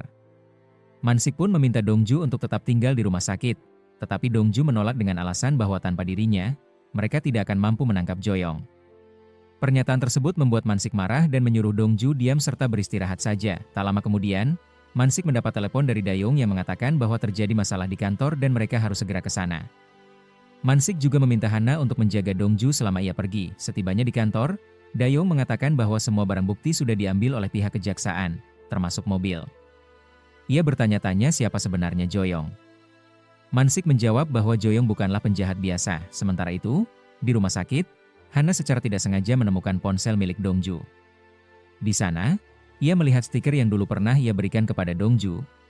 Lalu, kita dibawa ke adegan masa lalu, di mana foto Hana dijadikan sebagai model makanan bakpao dalam suatu acara. Beberapa gadis mengejeknya dan membuang semua makanan itu ke tempat sampah. Dongju yang melihat itu mengambil semua bakpao dan memasukkannya ke dalam jaket. Saat itu, Hana datang dan melihat semua bakpao itu di dalam jaket Dongju, lalu menjatuhkannya. Dongju mengatakan bahwa mereka semua iri pada Hana, itulah sebabnya mereka memperlakukannya seperti itu. Hana awalnya terlihat mengabaikan perkataan Dongju dan berniat pergi begitu saja. Namun, dari belakang Dongju berteriak bahwa banyak orang mungkin iri padanya. Tapi orang yang mencintainya lebih banyak terutama dirinya sehingga Hana seharusnya merasa bahagia, bukan sedih. Setelah mendengar itu, Hana pun tersenyum dan pergi dari sana. Pada adegan berikutnya, Dongju terlihat duduk dengan sedih setelah kalah bertarung. Saat itulah Hana datang mendekatinya dan menempelkan stiker bergambar wajahnya di pipi Dongju. Cerita kemudian berpindah ke masa kini, di mana Hana melihat stiker tersebut dan tersenyum saat hendak mencopotnya. Namun, Dongju tiba-tiba datang dari belakang dan merebut ponselnya sambil melarang Hana untuk mencopot stiker itu. Hana mencoba mengambil kembali ponselnya dan tetap ingin mencopot stiker itu. Tapi dalam proses rebutan tersebut, mereka berdua malah jatuh ke atas ranjang. Situasi itu pun menciptakan momen romantis, dan Dongju hampir saja mencium Hana. Sayangnya, momen itu terpotong saat seorang perawat datang dan memukul mereka, membuat mereka langsung bangkit dan menyingkir. Setelah itu, Hana keluar dan bertemu dengan Jong Hyun yang memang datang untuk menemuinya. Mereka duduk bersama di area kafe. Di sana, Jong Hyun mengatakan bahwa ia merasa Juyong sedang mengawasi Hana, karena ia mencurigai Hana sudah melihat dokumen bea cukai yang sempat hilang. Jong Hyun lalu bertanya apakah Hana menemukan sesuatu yang mencurigakan dari dokumen tersebut. Hana menjawab bahwa ia tidak mengingat ada dokumen semacam itu. Jong Hyun pun menyarankannya untuk mundur dari kasus ini, karena ia takut Juyong akan menargetkan Hana. Namun Hana menolak. Ia mengatakan bahwa justru ini bisa menjadi kesempatan untuk menangkap Juyong. Ia juga menambahkan bahwa sekarang Jong Hyun bukan siapa-siapa baginya, jadi tak perlu terlalu banyak memikirkannya, karena mereka tidak akan pernah bisa kembali bersama. Di tempat lain, diperlihatkan adegan di kantor kejaksaan. Kepala jaksa mendapat panggilan dari wali kota yang secara pribadi memintanya untuk membebaskan Juyong. Karena itu, jaksa Kim pun membebaskannya. Ia kemudian merenung, bertanya-tanya siapa sebenarnya Juyong sampai-sampai wali kota harus turun tangan langsung. Sementara itu, di kantor polisi, Jong Hyun juga mendapat kabar bahwa Juyong telah dibebaskan oleh kejaksaan karena tidak ditemukan bukti yang cukup atas keterlibatannya dalam kasus penyelundupan. Ia mengabarkan hal itu kepada yang lain, mengatakan bahwa Juyong dinyatakan tidak bersalah dan akhirnya dilepaskan begitu saja. Mansik, yang juga berada di sana, merespons dengan curiga. Ia merasa ada yang janggal dan memerintahkan semua orang untuk menyelidiki Juyong secara menyeluruh, dari latar belakangnya hingga seluruh kehidupannya saat ini. Kemudian Jong Hyun melaporkan kepada Mansik bahwa Juyong tidak memiliki keluarga maupun teman. Bahkan di kantor, Juyong jarang berbicara dengan siapapun kecuali dengan seorang wanita bernama Kim Yuna. Selain wanita itu, Juyong tidak pernah terlihat berbincang dengan siapapun. Lalu Jong Hyun menambahkan bahwa tabungan Juyong pun biasa saja, seperti orang normal pada umumnya. Ia hanya memiliki sebuah rumah kecil dan satu mobil kecil, namun di sisi lain, ditunjukkan bahwa Juyong datang ke sebuah gedung, yang tampaknya adalah miliknya sendiri. Di sana, terdapat 30 mobil sport mewah. Hana pun mengingatkan bahwa saat kasus penyelundupan terjadi, ada satu kasus tentang 30 mobil sport yang hilang dan sampai saat ini belum diketahui keberadaannya. Juyong terlihat mengendarai salah satu mobil sport tersebut. Dari situ mulai terlihat bahwa Juyong ternyata bukan orang biasa. Di balik dirinya, Ada kekuatan besar yang mendukungnya. Ia juga tampak sangat kaya dan berpengaruh. Tak lama, Juyong membawa mobil sport yang dikendarainya pergi ke tempat rongsokan untuk dihancurkan. Keesokan harinya, diperlihatkan Dongju sedang diperiksa oleh dokter di rumah sakit, dan di televisi sedang ditayangkan berita tentang kecelakaan mobil tersebut. Setelah itu, Dongju keluar dari rumah sakit dan langsung pergi menemui Juyong di kantornya. Ia menemukannya sedang makan di area kafe. Lalu Dongju pun duduk di sampingnya dan mulai berbicara. Dongju dengan marah mengatakan bahwa Juyong telah mempermainkan hukum dan melakukan begitu banyak kejahatan, tapi tetap tidak mendapatkan hukuman apapun, bahkan tidak dipecat dari pekerjaannya. Setelah itu, Dongju menambahkan bahwa dia mengakui Juyong memang sangat berkuasa. Namun, Dongju juga mengatakan bahwa sekuat apapun bos lawannya dan semengerikan apapun orang itu, ia tidak akan membiarkannya begitu saja. Ia menegaskan bahwa dirinya akan memastikan orang itu masuk penjara. Setelah mengatakan hal tersebut, Dongju pun pergi dari tempat itu. Dongju kemudian memanggang dan memakan daging karena ia disuruh dokter untuk memulihkan kesehatannya. Saat itu, Mansik datang dan bertanya kenapa Dongju keluar dari rumah sakit. Dongju menjawab bahwa ia sudah merasa sehat dan tidak ada masalah lagi, jadi ia memutuskan kembali. Mereka pun akhirnya makan daging bersama. Di sana terlihat Jehong memiliki pohon cabai dan tanaman lain, yang seluruh cabainya habis dimakan oleh Dongju dan Mansik. Keesokan harinya, Jehong tampak sedih saat melihat tanaman cabainya yang sudah rusak. Dongju pun meminta maaf padanya sebelum pergi. Sementara itu, Hana dan Dongju sedang sarapan bersama. Dongju menyuruh Hana untuk menyuapinya, namun Hana menolak dan menyuruhnya makan sendiri.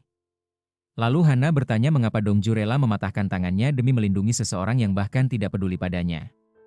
Ucapan itu membuat Hana tiba-tiba teringat akan sesuatu. Lalu ia berdiri dan pergi dari tempat itu. Setelah itu, tampak bahwa Hana pergi untuk menemui Juyong.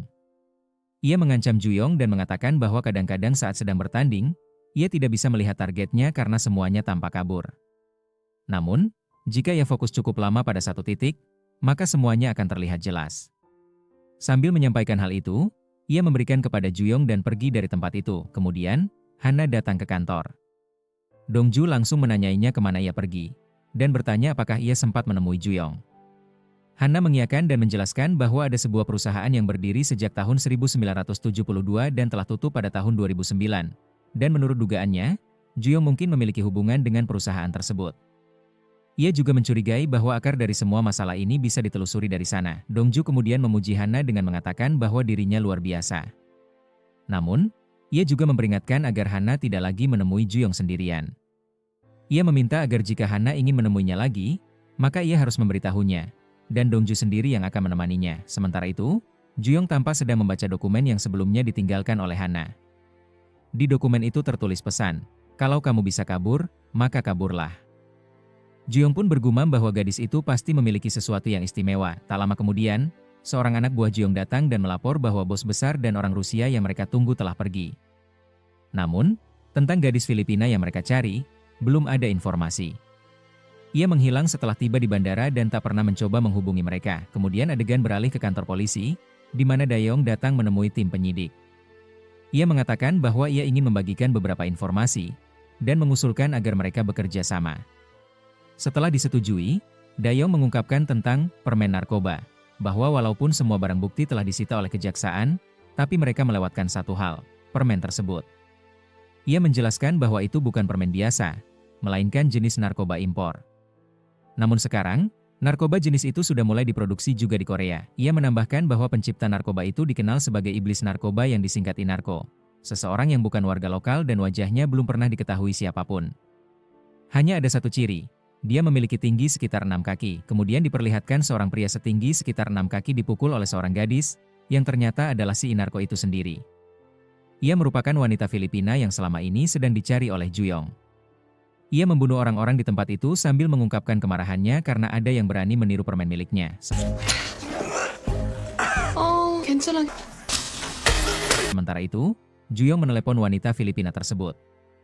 Dalam percakapan itu, perempuan itu mengatakan agar Juyong tetap tenang karena sebelum ia datang ke sana, masih ada urusan kecil yang harus ia selesaikan lebih dulu. Ia pun menambahkan bahwa dirinya akan menyingkirkan semua polisi yang mencoba mengejar mereka. Kembali ke masa kini, diperlihatkan Inarko menyiramkan minyak tanah ke seluruh tempat itu dan menelepon polisi untuk datang ke lokasi. Setelah itu, seluruh tim kepolisian tiba di tempat tersebut. Inarko awalnya merencanakan sesuatu dan hendak pergi dari gudang. Namun tiba-tiba seseorang datang dan mulai memukulinya. Ia tidak mampu melawan mereka. Namun Dongju datang di saat yang tepat dan menyelamatkannya. Saat mencoba kabur, terjadi kebakaran di gudang itu dan semua orang panik melarikan diri. Dongju lalu membawa Inarko dan melompat keluar jendela sambil berpegangan dengan satu tangan.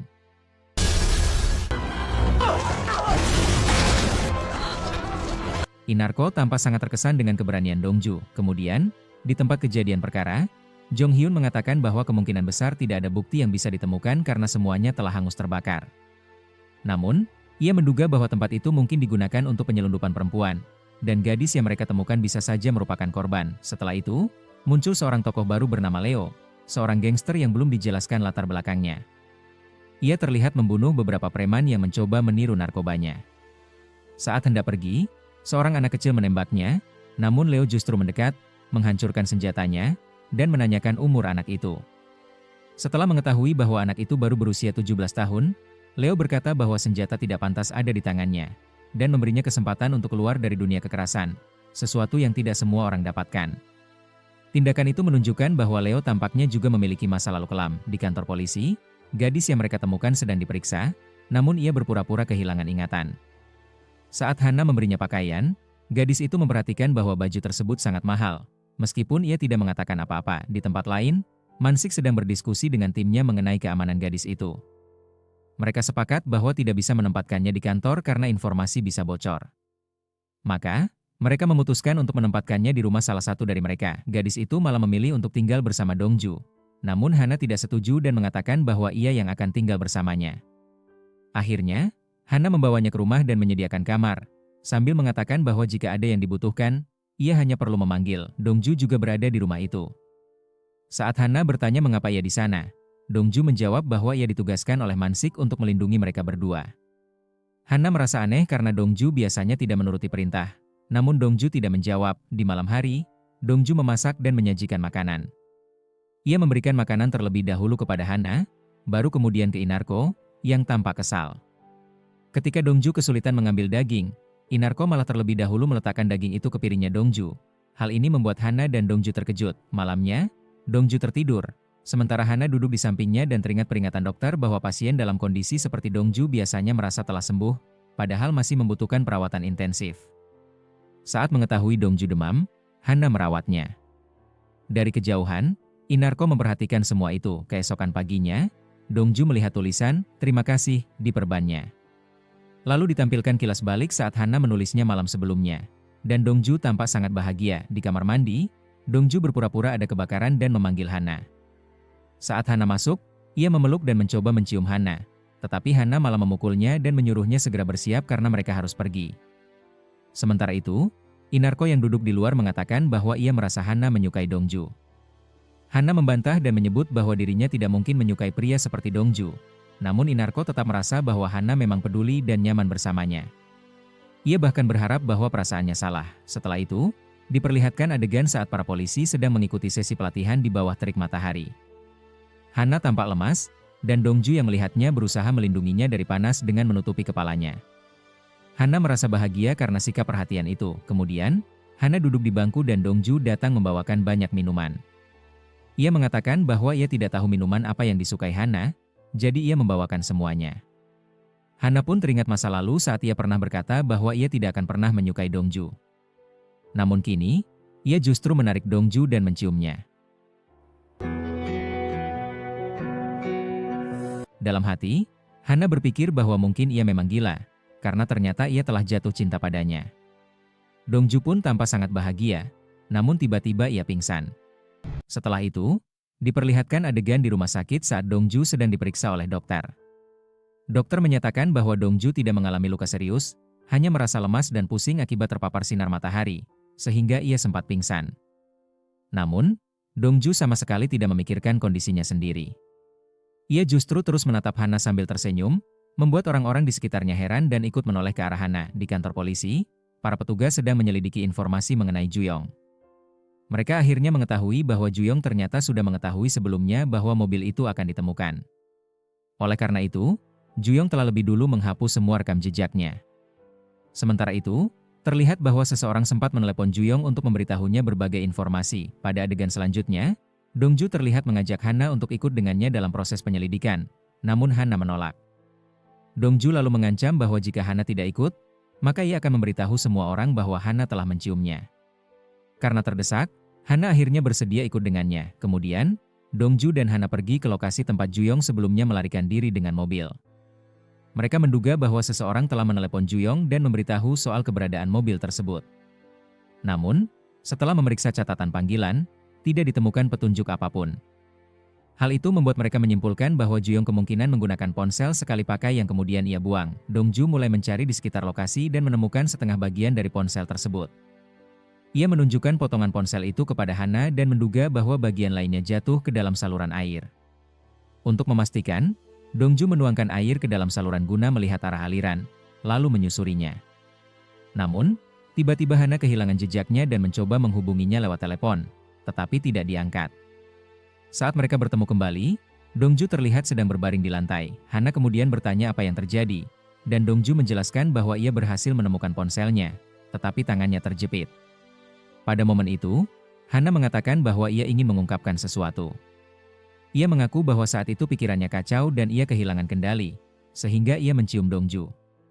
Ia meminta agar Dongju melupakan kejadian itu dan tidak membahasnya lagi. Namun, Dongju tidak terlalu memperhatikan ucapan Hana.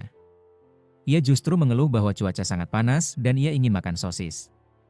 Saat Hana hendak membantunya bangun, barulah ia menyadari bahwa tangan Dongju memang benar-benar terjepit. Hana pun berkata bahwa ia akan memanggil seseorang untuk membantu. Tak lama kemudian, Jong Hyun datang dan mencoba menolong. Ia sempat bertanya apakah ada sesuatu yang terjadi antara Dongju dan Hana, serta apa yang terjadi sebelum Dongju pingsan. Dongju hanya tersenyum dan mengatakan bahwa momen tersebut sangat romantis dan ia tidak bisa menceritakannya. Pernyataan itu membuat Jong Hyun kesal dan ia pergi begitu saja meninggalkan Dongju. Sementara itu, di laboratorium forensik, ditemukan bahwa sidik jari Juyong cocok dengan yang ada di ponsel.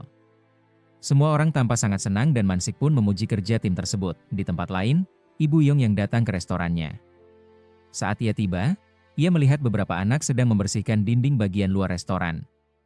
Ia pun menghampiri mereka dan bertanya apa yang sedang mereka lakukan. Anak-anak itu menjelaskan bahwa beberapa hari sebelumnya, Dongju telah mengatakan kepada mereka bahwa mereka harus menjaga tembok tersebut dan memastikan tidak ada yang mencoretinya.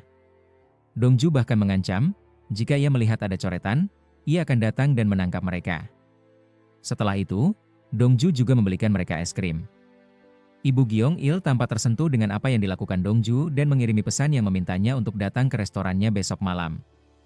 Dongju tampak bahagia saat membaca pesan dari Ibu Gyeong-il. Di kantor polisi, Ibu Hana datang dan memuji Dongju karena telah menyelamatkan Hana sampai tangannya cedera.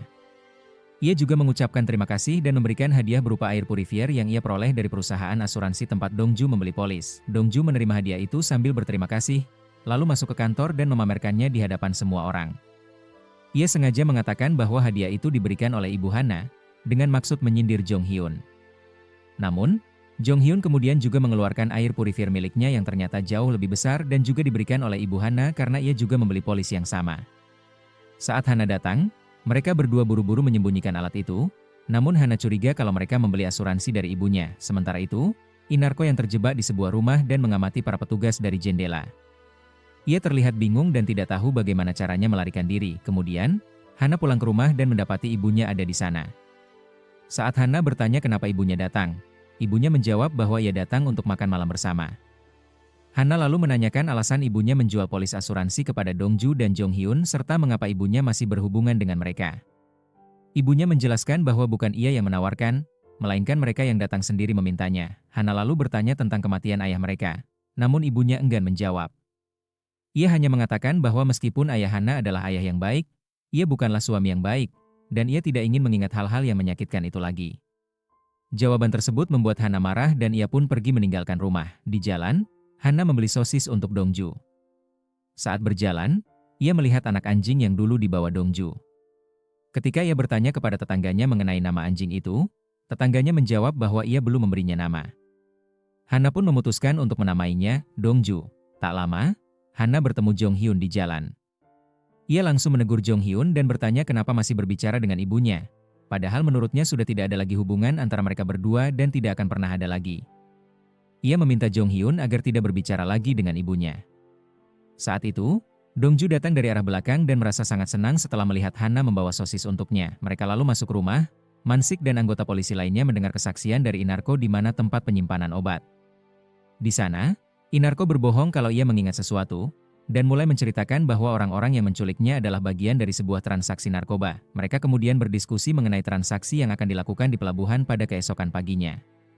Saat itu, Dongju dan Dayong terlihat berdiri bersama di depan pelabuhan sambil merancang rencana di dalam mobil, tentang bagaimana mereka akan menangkap gangster tersebut keesokan harinya. Ketika pagi tiba, orang yang dicari memang muncul di lokasi. Namun, ia mendapat telepon yang memperingatkannya bahwa polisi sudah ada di sana, sehingga ia langsung mencoba melarikan diri. Dongju dan seluruh timnya pun segera mengejarnya. Gangster itu kemudian mencoba kabur menggunakan perahu. Jong Hyun dan Dongju lantas melompat ke air untuk mengejarnya. Jong Hyun berhasil melompat ke atas kapal, sementara Dongju justru tercebur ke air karena tidak bisa berenang. Untungnya, Dayong melemparkan pelampung udara ke arahnya, sehingga Dongju berhasil menyelamatkan diri. Di sisi lain, Jong Hyun berhasil menangkap gangster tersebut dan membawanya kembali. Semua anggota tim merasa sangat senang. Tim forensik pun tiba di lokasi dan memberitahu Mansik dan Dayong bahwa ini adalah penggerbekan narkoba terbesar dalam sejarah Korea, karena jumlah narkoba yang ditemukan sangat besar. Mendengar hal itu, Mansik dan Dayong tampak sangat puas dan bahagia. Selanjutnya, Jong Hyun dan Hana terlihat sedang melakukan pengujian narkoba di atas kapal. Dari hasil pemeriksaan, mereka menyimpulkan bahwa narkoba tersebut bukan milik asli Inarko, melainkan hanya tiruannya. Sementara itu, Dongju sedang menginterogasi si gangster. Ia mendesaknya untuk mengaku bahwa semua ini adalah perintah Juyong. Namun, gangster itu bersikeras bahwa dirinya tidak ada hubungan dengan Juyong dan hanya menjalankan transaksi biasa. Dongju yang kesal pun memukulinya sambil memperingatkan bahwa jika di masa depan diketahui ada hubungan dengan Juyong, ia tidak akan segan bertindak. Adegan kemudian beralih ke Jonga, putri Mansik, yang sedang dibawa oleh polisi karena terjaring razia di saat itu, Mansik dan timnya menuju lokasi, sehingga Jonga bersembunyi. Ketika situasi tenang, ia mencoba melarikan diri, tetapi Dongju melihatnya dan hendak menangkapnya. Namun, Jonga justru memeluk Jong Hyun dan tidak mau melepaskannya. Dongju sempat meminta Jonga untuk ikut dengannya, namun ia menolak. Kemudian, Mansik datang dan sangat marah melihat Jonga. Ia bertanya bagaimana Jonga bisa datang sendiri dari Filipina. Ketika Dongju kembali ke kantor, ia melihat foto Jonga di meja kerja Mansik dan menyadari identitasnya. Mansik lalu memutuskan bahwa Jonga akan tinggal di Cafe House bersama salah satu petugasnya. Namun, ternyata Cafe House itu adalah tempat di mana Inakor sebelumnya disembunyikan. Sementara itu Mansik sedang melakukan konferensi pers di depan para wartawan. Ia mengumumkan bahwa timnya berhasil menyita narkoba senilai 12 juta yen, yang merupakan penggerbekan narkoba terbesar dalam sejarah Korea.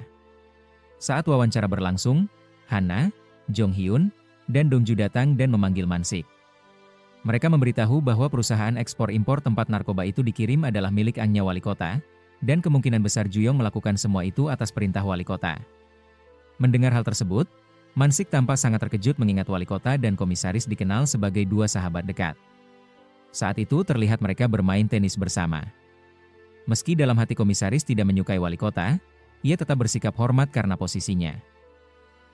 Di tengah permainan, Wali Kota menerima sebuah panggilan telepon yang besar kemungkinan berasal dari Dongju. Sementara itu, Mansik tampak sangat marah dan langsung mendatangi Dayong. Ia merasa Dayong telah sengaja menyuruhnya melakukan konferensi pers sendirian karena mengetahui kalau perusahaan yang terlibat adalah milik anaknya Wali Kota. Pertengkaran pun terjadi antara keduanya. Rekan-rekan mereka berusaha melerai, namun pertengkaran terus berlanjut. Dayong menjelaskan bahwa ia sendiri baru mengetahui informasi penting sesaat sebelum wawancara, maka dari itu ia menyuruh Mansik pergi. Di saat itu, komisaris datang dan langsung menghentikan mereka. Ia bertanya kepada Mansik siapa yang bertanggung jawab atas ide tersebut. Mansik mengaku bahwa itu adalah idenya, sehingga komisaris langsung menampar atau memukulnya. Di tempat lain, Juyong menerima sebuah panggilan telepon dan mendapatkan semua informasi mengenai kejadian yang terjadi. Saat ia kembali ke kantornya, atasannya menegurnya karena merasa bahwa Juyong telah menjebak Wali Kota, padahal seharusnya ia bertugas melindunginya. Juyong meminta maaf dan mengatakan akan langsung meminta maaf kepada Wali Kota. Setelah itu, Jonggu terlihat berdiri bersama Juyong di depan kantor Wali Kota. Ia akhirnya diberi izin masuk. Begitu masuk, ia langsung menyerang Wali Kota dan memukulnya dengan sangat keras. Di saat itu terungkap bahwa Juyong bukanlah orang biasa, melainkan seseorang yang jauh lebih kuat dan berkuasa dibandingkan Wali Kota. Wali kota pun terlihat ketakutan. Sambil memukulinya, Juyo menegaskan bahwa wali kota telah melupakan siapa yang membantunya mencapai posisi tersebut, dan justru mengkhianatinya dengan mengambil narkoba miliknya. Wali kota memohon maaf, dan Juyo menuntut agar namanya dibersihkan dari seluruh kasus tersebut. Di sisi lain, Jonggu yang menyaksikan semua itu sangat terkejut. Ia sebelumnya mengira bahwa wali kota adalah dalang utama dari semua ini. Namun saat melihat Juyo memukuli wali kota, ia menjadi ketakutan. Ia juga menyadari bahwa jam tangan yang dipakai oleh wali kota sama seperti yang pernah ia lihat sebelumnya. Sementara itu, Mansik sedang makan malam bersama timnya. Ia memarahi mereka karena merasa dikhianati. Semua mendorongnya maju, namun mundur saat ia dimarahi. Mereka pun saling menyalahkan. Setelah makan dan minum, mereka keluar restoran, dan Mansik pergi ke toilet. Saat berada di luar toilet, beberapa orang menyerangnya dan memukulinya hingga pingsan. Tak lama kemudian, Dongju datang dan melihat Mansik mengalami luka di kepala. Ia panik dan ingin memanggil ambulans, namun Mansik menolaknya dan meminta agar segera melapor ke markas polisi bahwa pistolnya telah dicuri. Sementara itu, Juyong terlihat sedang melepaskan tembakan ke sembarang arah menggunakan pistol Mansik. Ia menembak secara acak di berbagai lokasi, sehingga membuat masyarakat ketakutan dan menjadi pemberitaan media. Di kantor polisi, Dongju menjelaskan bahwa pistol itu kemungkinan besar milik Mansik. Di sisi lain, Hana sedang berada di laboratorium forensik. Dokter forensik menyampaikan bahwa darah yang ditemukan di pakaian Inakor berasal dari seseorang yang sangat dekat secara jarak pada saat kejadian, dan ia menduga bahwa gadis itulah yang membunuh para pria tersebut. Hana terkejut mendengar hal itu dan ia mengetahui kalau nama gadis itu adalah Kim Yun-ha dan segera menelepon Dongju untuk memberitahunya. Semua orang yang bersamanya pun langsung menuju tempat tinggal Yun-ha. Namun setibanya di sana, semuanya telah hangus terbakar. Mansik, yang marah dan cemas, bertanya kepada seorang petugas tentang keberadaan putrinya. Petugas itu hanya menjawab bahwa ia sedang ke toilet, dan ketika kembali, semuanya sudah terjadi. Mereka segera memeriksa rekaman CCTV dan menemukan bahwa Yun-ha tidak menculik Jonga, melainkan berhasil membujuknya untuk ikut secara sukarela. Jonga ternyata memang memilih kabur bersama wanita itu. Kemudian terlihat Yun-ha sedang berdiri di depan toko pakaian. Juyong datang untuk menjemputnya. Ia bertanya mengapa Yun-ha membutuhkan waktu lama untuk kabur, apakah karena keamanannya terlalu ketat. Tapi wanita itu menjawab bahwa ia hanya merasa nyaman di sana, dan itulah alasannya tetap tinggal. Ia lalu memberitahu bahwa ia tidak datang sendirian. Ia membawa seorang teman, yakni Putri Mansik. Juyong bertanya apa yang ingin ia lakukan dengan gadis itu, tapi Yun-ha hanya tersenyum licik. Di waktu yang sama, Mansik menerima telepon kalau mereka telah menemukan Jonga dan mereka semua bergegas ke lokasi yang ditunjukkan. Di sana, mereka melihat Jonga sedang duduk di sebuah meja. Jong Hyun kemudian menjelaskan bahwa Jonga tidak punya uang untuk membeli es krim, jadi ia menyebut namanya kepada pemilik toko, yang kemudian meneleponnya. Saat itu, Mansik menghampiri putrinya dan memeluknya sambil menangis. Ia mengungkapkan bahwa ia tidak tahu bagaimana cara menjelaskan semua ini dan menyayangkan keputusan putrinya untuk kabur. Tiba-tiba, seorang kurir datang membawa paket untuk Dongju. Saat dibuka, paket tersebut berisi pistol milik Mansik yang telah kosong pelurunya. Hal ini membuat mereka terkejut. Tak lama kemudian, Dongju mendapat panggilan dari ibunya Gyeong-il, namun tidak ada suara dari seberang. Ia langsung panik dan mereka semua segera menuju restorannya. Di sana, mereka mendapati bahwa ibunya Gyeong-il telah tertembak dan kondisinya sangat kritis. Kemudian ditampilkan adegan kilas balik masa kecil Dongju. Saat itu, ayahnya memukuli ibunya yang sedang sakit. Namun ibunya Gyeong-il datang dan menyelamatkan ibunya dari amukan ayah Dongju. Dalam adegan lain, diperlihatkan pemakaman ibunya Dongju. Ibunya Gyeong-il datang dan memeluk Dongju kecil untuk menenangkannya. Sejak saat itu, Dongju tinggal bersama ibunya Gyeong-il. Kembali ke masa sekarang, Juyong terlihat berada di pelabuhan. Dongju datang menghampirinya dalam keadaan basah kuyup. Dongju yang sangat marah menghampiri Juyong dan langsung memukulnya dengan keras hingga Juyong terjatuh. Diperlihatkan bahwa Dongju langsung pergi ke pelabuhan untuk menemui Juyang dengan niat untuk menghabisinya. Saat itu, Juyang sempat bertanya apakah ia telah melakukan kesalahan. Namun Dongju menjawab bahwa kesalahan justru ada pada dirinya sendiri karena telah membiarkan Juyang hidup sebelumnya. Dan kali ini ia berniat memperbaiki kesalahan itu. Mendengar hal tersebut, Juyang mengatakan bahwa melihat Dongju seperti itu membuatnya merasa yakin bahwa bidikannya selama ini memang tepat. Ucapan itu membuat Dongju semakin marah hingga ia memutuskan untuk tidak membiarkan Juyang hidup dan langsung menghajarnya dengan sangat brutal. Di adegan berikutnya, semua anggota kepolisian tiba di lokasi dan Mansik sedang mencari Dongju. tapi Dongju tidak ditemukan dimanapun. Lalu Jehong datang dan berkata bahwa ia tahu di mana Dongju berada. Setelah itu, mereka semua pergi ke restoran Mija, dan Dongju sedang duduk di sana sambil makan. Mansik sangat marah dan mempertanyakan bagaimana Dongju bisa duduk dengan tenang setelah membuat kekacauan sebesar itu. Sambil menangis, Dongju hanya menjawab bahwa ia tidak tahu apa lagi yang bisa ia lakukan. Kemudian adegan berpindah ke rumah sakit. Jong Hyun memberitahu bahwa kondisi Mija sekarang sudah stabil, tapi tidak ada CCTV di luar rumahnya. Jadi mereka tidak memiliki bukti terhadap Juyang. Lalu Hana berkata bahwa ambulans baru datang 15 menit setelah penembakan, dan jika mengalami pendarahan hebat, bagaimana mungkin Mija bisa selamat? Saat itulah mereka sadar bahwa ada seseorang yang sudah memberikan pertolongan pertama lebih dulu. Mansik bertanya bagaimana kondisi Juyang. Jong Hyun menjawab bahwa Juyang masih hidup, tapi lukanya parah dan pemulihannya akan memakan waktu lama. Sementara itu, Dongju berbicara dengan pimpinannya. Ia mengatakan bahwa kondisi Juyang sangat serius dan akan butuh waktu 24 minggu untuk pulih. Juyang bisa saja menuntut Dongju dengan tuduhan penyerangan. Jadi Dongju harus bersiap. Kemudian di kantor polisi, Hana dan Jehong menanyakan kepada Jong Hyun tentang apa yang akan terjadi pada Dongju. Jong Hyun menjelaskan bahwa Juyang memiliki rekaman video saat ia dipukuli oleh Dongju. Ia menduga bahwa video itu kemungkinan besar sudah dipersiapkan sebelumnya, karena Juyang tahu bahwa Dongju pasti akan mencarinya begitu Mija terluka. Jadi, sekarang kemungkinan besar Dongju akan diskors, tim akan dibubarkan, dan semua orang merasa sangat terpukul setelah mendengar hal ini. Di sisi lain, Mansik berbicara dengan Gongsal, yang mengatakan bahwa komisaris tidak akan menanggapi kasus ini dengan enteng. Dongju pasti akan dipecat, tim akan dibubarkan, dan Mansik juga akan diturunkan jabatannya. Mendengar semua ini, Mansik menjadi sangat tertekan, lalu ia bertanya kapan makan malam tim, dan Gongsal memberitahu bahwa itu diadakan malam ini juga. Sementara itu, atasan lama Jehong menyampaikan bahwa kasus-kasus yang melibatkan tim mereka kini sudah sangat dikenal, dan hampir semua departemen sedang membicarakan tentang hal itu. Ia juga menambahkan bahwa tim mereka kemungkinan besar akan segera dibubarkan, dan Jehong akan kembali menjadi Polantas. Jehong tidak memberikan respons atas ucapan tersebut. Kemudian, atasan itu mengatakan bahwa senior Jehong akan hadir di acara makan malam bersama komisaris.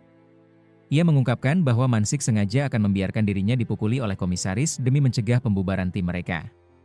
Ternyata Dongju mendengar percakapan itu dari kejauhan. Sementara itu, di tempat lain, Mansik memang terlihat sedang dipukuli oleh komisaris dan ia sengaja menerima perlakuan itu tanpa melawan. Di adegan selanjutnya, Dongju mendatangi Mansik yang sedang duduk sendirian di sebuah restoran sambil minum.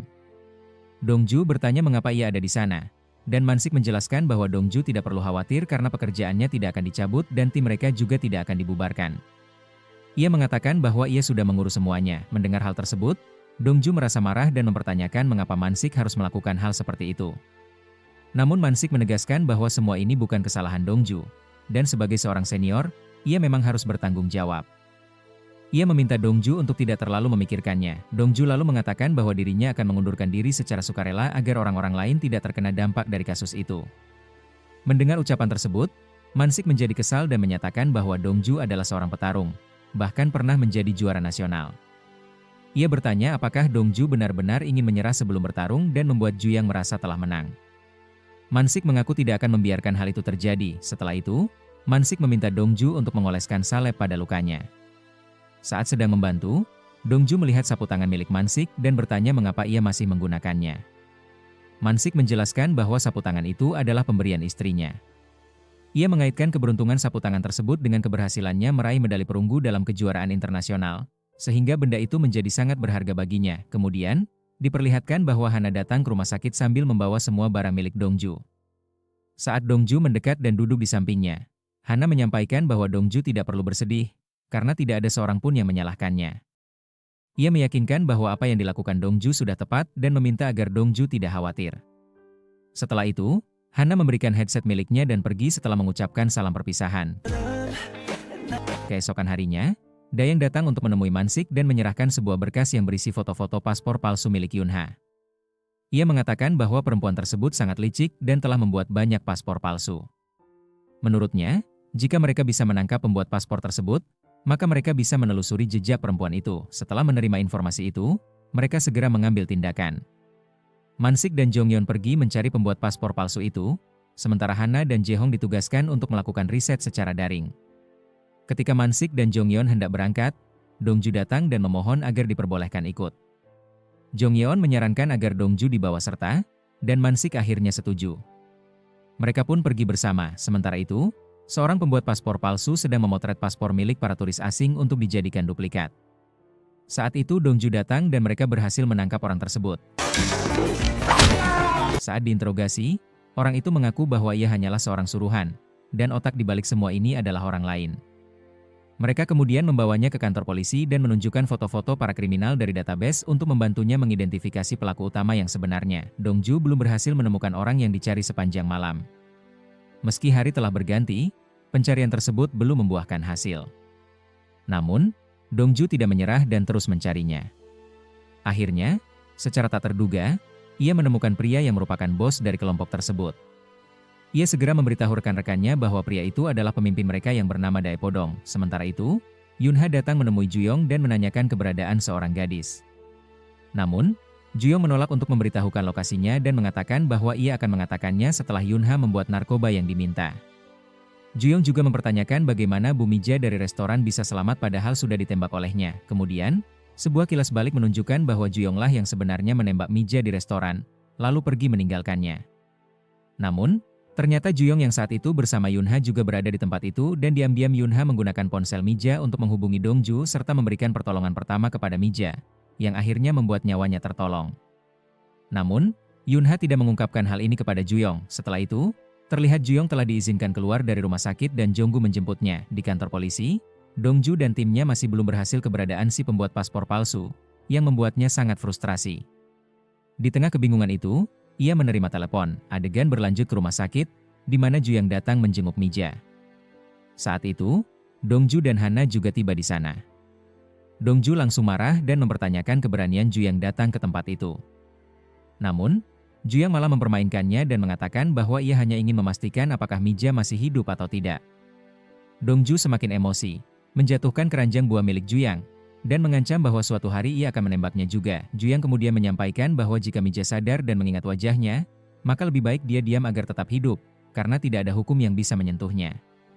Ia juga menambahkan bahwa ia tidak akan membiarkan Mija selamat, lalu pergi. Hana yang marah melihat sikap Juyang kemudian mengejarnya hingga ke dekat lift. Saat Juyang hendak masuk ke lift, Hana memukul kepalanya dengan keranjang buah dan berkata bahwa karena tidak ada kamera dan tidak ada bukti, maka tidak ada seorang pun yang bisa menyentuhnya. Lalu ia pergi. Dongju menyaksikan semuanya dan dalam hati berkata bahwa Hana sangat menggemaskan hingga siapapun bisa jatuh cinta padanya. Tak lama, seorang dokter menghampiri Dongju dan memintanya ikut untuk memeriksa luka. Saat memeriksa dan mengganti perban, dokter memperingatkan bahwa jika tidak ditangani dengan benar, tangannya bisa bengkok. Ia juga menyarankan untuk dilakukan MRI pada kepala Dongju. Di mobil, Dongju duduk bersama Hana dalam suasana sedih. Hana bertanya tentang apa yang dikatakan dokter. Namun Dongju hanya menjawab dengan santai bahwa dokter bilang tangannya bisa bengkok kalau tidak dirawat dengan benar. Kemudian ditampilkan bahwa Dongju dan timnya akhirnya berhasil menangkap pembuat paspor palsu dan membawanya ke kantor polisi. Mereka menginterogasi pria tersebut dengan tekanan agar mengungkap kepada siapa saja ia menjual paspor palsu. Namun, pria itu bersikukuh bahwa ia tidak mengenal Juyang dan hanya menjual paspor itu kepada seorang pria keturunan Tionghoa Korea. Di sisi lain, informan dari Dongju dan Mansik tertangkap oleh sekelompok preman.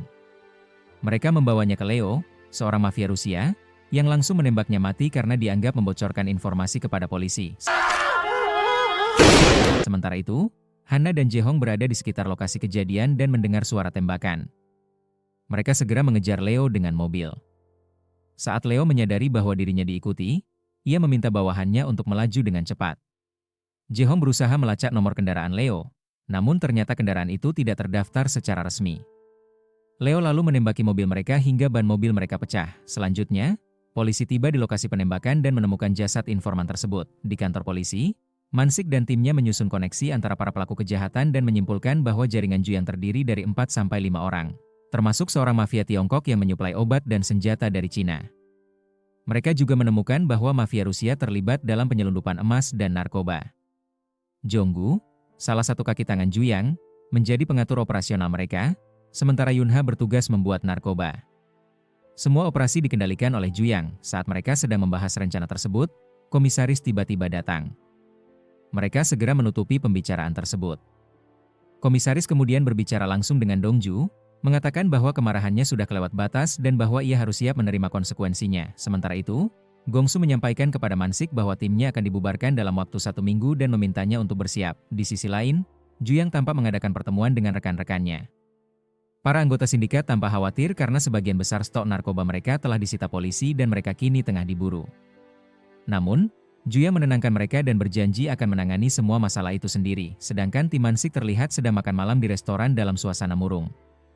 Mansik terlihat merenung dan berkata bahwa ia sendiri tidak tahu apa yang akan terjadi selanjutnya. Setelah itu, diperlihatkan bahwa sidang disipliner untuk Dongju sedang berlangsung. Para atasan terus melontarkan banyak pertanyaan padanya, namun Dongju tidak memberikan jawaban apapun. Dalam hati, Dongju mengingat perkataan Juyang yang menyombongkan diri bahwa hukum dan peraturan tidak bisa menyentuhnya. Penuh amarah, Dongju tiba-tiba berdiri dan keluar dari ruang sidang, membuat semua orang terkejut. Informasi tentang sikapnya itu pun segera sampai ke telinga Mansik dan Hana. Dongju kemudian pergi untuk menemui Jonggu, dan adegan berhenti di momen tersebut. 2 minggu kemudian, Mansik bertanya kepada anggota tim apakah ada kabar mengenai keberadaan Dongju. Jehong menjawab bahwa terakhir kali ia melihat Dongju adalah saat pergi menemui Jonggu minggu lalu. Setelah itu, tidak ada lagi yang tahu keberadaannya. Ternyata Dongju masih berada di kantor dan bersembunyi di bawah meja. Mansik terkejut melihat wajah Dongju yang penuh lebam, menyadari bahwa Dongju baru saja terlibat pertarungan lagi. Ia pun langsung memarahinya. Sementara itu, Dongju mengikuti Hana hingga ke rumahnya. Saat ditanya mengapa mengikuti, ia mengembalikan earphone milik Hana dan mengaku bahwa ia tidak memiliki tempat tinggal. Ia bertanya apakah boleh tinggal bersamanya. Hana marah dan menegaskan bahwa Dongju selalu mengandalkan kekerasan sebagai jalan keluar, terlalu egois, dan hanya memikirkan diri sendiri. Ia mengatakan bahwa ia tidak ingin berbicara lagi dengannya dan masuk ke dalam rumah, meninggalkan Dongju yang hanya bisa pergi dengan sedih. Di lain tempat, Mansik sempat mencari Dongju di penginapan, tetapi tidak menemukannya. Hari berikutnya, Gongchol datang ke kantor polisi dan memberitahu bahwa tim mereka tidak jadi dibubarkan. Mendengar itu, Mansik bertanya bagaimana hal itu bisa terjadi.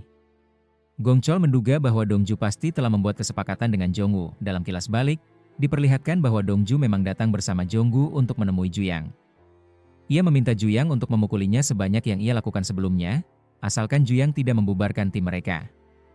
Dongju menegaskan bahwa masalah ini hanya akan diselesaikan antara mereka berdua dan meminta Juyang untuk tidak menyeret orang lain ke dalamnya. Juyang akhirnya menyetujui permintaan tersebut. Kembali ke masa kini, Hana terlihat menyesal setelah mengetahui semua yang terjadi. Ia bingung harus berbuat apa dan langsung pergi ke suatu tempat untuk mencari Dongju, namun tidak menemukannya. Ia bahkan menelepon Dongju, tetapi pria itu tidak menjawab karena ternyata sedang bersembunyi. Hana keluar dalam keadaan sedih, sementara Dongju yang melihat dari kejauhan tidak berani menyapanya. Hidung Dongju mulai berdarah, dan ia mengingat peringatan dari dokter bahwa akibat terlalu sering bertarung, otaknya mengalami cedera yang serius. Jika tidak segera ditangani, kondisi itu bisa berakibat fatal. Selama 1 minggu, Hana terus mencoba menghubungi Dongju, namun tidak mendapatkan respons. Suatu hari, saat sedang berjalan pulang, Hana melihat Dongju di jalan. Dongju kemudian menghampirinya. Hana mengatakan bahwa ia tidak menyangka Dongju akan pulang dalam kondisi seperti itu setelah dihajar Juyang. Dongju menjelaskan bahwa ia tidak punya pilihan lain dan harus melakukan itu demi melindungi semuanya. Dalam kilas balik, terlihat bagaimana Dongju menerima pukulan demi pukulan dari Jonggu, namun tetap berdiri dan tidak menyerah. Ia teringat kata-kata Mansik bahwa seorang petarung sejati tidak pernah menyerah, berapa kalipun ia jatuh, ia akan selalu bangkit. Kembali ke masa kini, Dongju meminta maaf dan hendak pergi, tetapi Hana memintanya untuk berhenti. Ia memuji keberaniannya dan bertanya apakah ia berniat menyerah sekarang. Dongju menjawab bahwa ia tidak akan pernah menyerah. Lalu, mereka berciuman. Setelah mereka melepas rindu, Dongju berpamitan dan hendak pergi. Namun Hana bertanya apakah Dongju tidak memiliki tempat tinggal. Dongju mengangguk, dan Hana pun menawarkan agar Dongju tinggal bersamanya. Dongju pun masuk rumahnya dengan gembira. Keesokan paginya, Dongju terlihat tidur di lantai. Hana berpamitan karena akan pergi ke kantor, sementara Dongju masih terlelap dengan ekspresi lucu. Kemudian, diperlihatkan bahwa komisioner menghukum tim mereka dengan memberi tugas menjaga anak-anak dalam kegiatan berkemah. Hana terlihat sedang mengajari anak-anak menembak, Mansik mengajarkan CPR, namun ia dibuat kesal oleh tingkah laku anak-anak. Di sisi lain, Jong Hyun juga kewalahan saat mengajari ilmu pedang. Gong Cheo lalu menghampiri Mansik. Mansik bertanya sampai kapan mereka harus melakukan sandiwara ini. Gong Cheol menjawab bahwa mereka harus melakukannya sampai komisioner merasa puas. Mansi kemudian bertanya tentang nasib Dongju. Ternyata, Dongju terlihat sedang memijat komisioner. Komisioner mengatakan bahwa Dongju adalah seorang atlet sekaligus petarung, dan karena itu ia harus berpikir matang sebelum menyerang seseorang. Dongju merasa kesal mendengarnya, namun komisioner menambahkan bahwa kali ini ia akan memaafkan Dongju. Tetapi jika terjadi lagi, ia tidak akan dimaafkan. Dongju merasa lega mendengarnya, namun diam-diam ia membuat kaki komisioner terkilir saat memijat. Tepat saat itu wali kota datang, dan komisioner langsung terjatuh. Kemudian Dongju menemui timnya. Mansik dan Jong Hyun sangat senang melihatnya kembali, lalu memeluknya. Namun Dongju meminta mereka mundur. Hana menanyakan status skorsingnya, dan Dongju menjelaskan bahwa ia hanya diskor selama sebulan dan setelah itu bisa kembali bekerja. Jong Hyun berkomentar bahwa hukuman itu cukup ringan, yang membuat Dongju menatapnya dengan kesal. Mansik bertanya pada semua orang tentang langkah mereka selanjutnya, karena menurutnya mereka tidak bisa membiarkan para pelaku begitu saja. Jong Hyun menyarankan agar mereka mencari tahu lebih lanjut tentang peredaran narkoba, karena mereka tidak mungkin bisa mengumpulkan bukti melawan Ju-young dalam kondisi sekarang. Semua orang tampak setuju dan bersemangat, namun, Dongju justru terus memandangi Hana sambil tersenyum-senyum sendiri, yang membuat yang lain merasa heran. Hana pun menariknya ke samping dan menyampaikan bahwa mereka harus bersikap profesional di tempat kerja. Ia mengatakan bahwa jika Dongju terus menatapnya seperti itu, orang-orang bisa salah paham.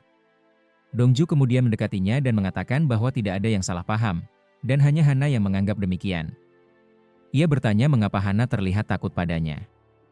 Hana sebenarnya gugup, tapi ia menyembunyikannya dan mengatakan bahwa ia baik-baik saja. Dongju pun berkata bahwa mulai sekarang ia akan bersikap profesional, lalu pergi. Hana hanya tersenyum melihat kepergiannya. Setelah itu, Dongju terlihat sedang mengemas barang-barangnya karena akan pindah ke rumah Hana, namun ia tidak menemukan buku hariannya. Di sisi lain, diperlihatkan bahwa Yunha telah menemukan buku harian itu dan sedang membaca puisi yang ditulis Dongju. Tak lama kemudian, Ju-young datang dan mereka pun mengadakan rapat mengenai pasokan obat mereka. Ju-young memberitahu rekan-rekannya bahwa seluruh operasi mereka terganggu akibat campur tangan polisi, dan ia kemudian bertanya apa yang akan mereka lakukan selanjutnya.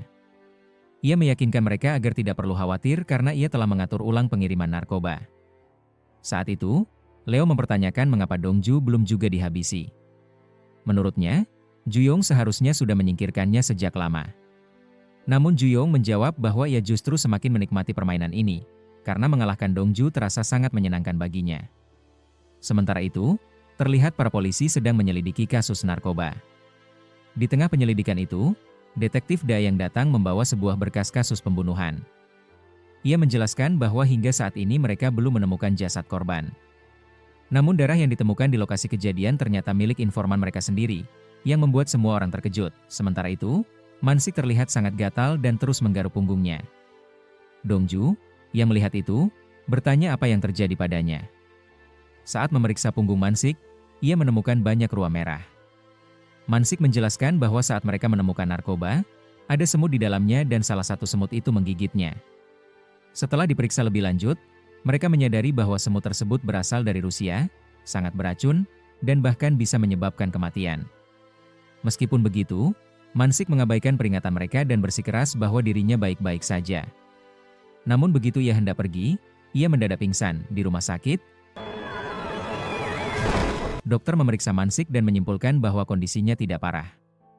Ia hanya mengalami alergi ringan dan muncul ruam pada tubuhnya, yang bisa diatasi dengan suntikan. Di saat yang sama, Hana memanfaatkan situasi itu untuk menyebarkan informasi bahwa semut beracun dari Rusia telah masuk ke pelabuhan, sehingga seluruh area pelabuhan ditutup.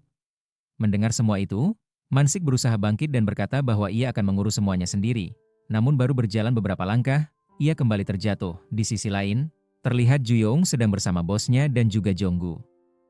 Bos Ju-young tampak meminta maaf karena kali ini mereka kesulitan mengeluarkan barang dari pelabuhan yang telah disegel oleh pasukan pusat. Ia menjelaskan bahwa mereka gagal mengamankan kontainer berisi narkoba. Ju-young kemudian mengancam bosnya dengan menyebut bahwa putrinya yang sedang bersekolah di luar negeri berada dalam bahaya, karena pendaftaran sekolah itu diurus olehnya, dan negara tersebut mungkin tidak lagi aman bagi anak-anak Korea. Ancaman itu membuat sang bos ketakutan. Ia pun memohon dengan memegang kaki Ju-young dan meminta agar anaknya tidak diganggu. Namun Ju-young tak peduli dan sebelum pergi, ia bahkan sempat mematahkan jari-jari tangan bosnya. Sementara itu, Mansik dan timnya telah mengatur strategi untuk menyusup ke dalam area yang mereka targetkan.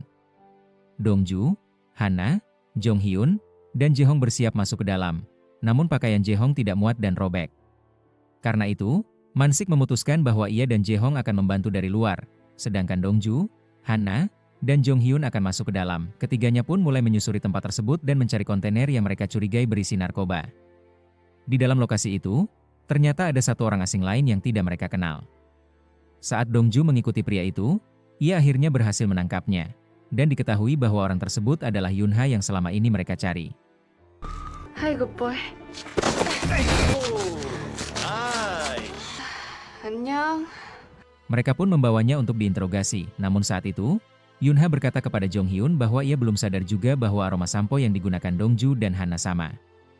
Mendengar itu, Jong Hyun terlihat cemburu. Tiba-tiba, Yun-ha berpura-pura pingsan. Ketika Dong-ju mendekat untuk memeriksa kondisinya, perempuan itu justru mencium pipinya. Setelah Yun-ha mencium pipi Dong-ju, para anak buahnya tiba-tiba datang.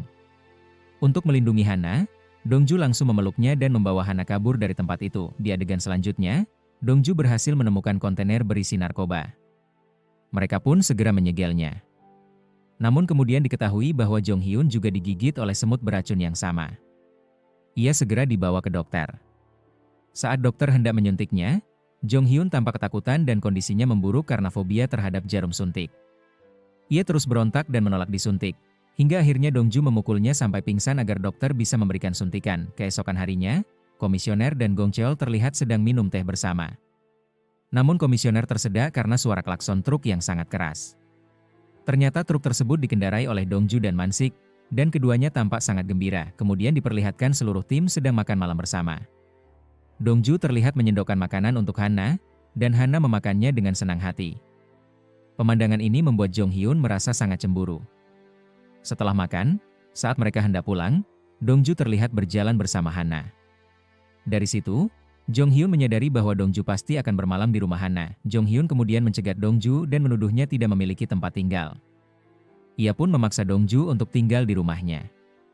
Tanpa memberi kesempatan menolak, ia mengambil tas Dong-ju dan menyeretnya pulang. Meski dalam hati Dong-ju ingin tinggal bersama Hana, ia terpaksa ikut bersama Jong Hyun. Setibanya di rumah Jong Hyun, Dong-ju diberikan kasur dan diarahkan untuk tinggal di gudang yang kondisinya sangat kotor. Saat Dong-ju sedang membersihkan dan menata tempat tidur, ia secara tidak sengaja menjatuhkan barang-barang milik Jong Hyun. Di dalamnya, ia menemukan foto-foto lama Jong Hyun dan Hana, yang masih disimpan meskipun mereka telah putus.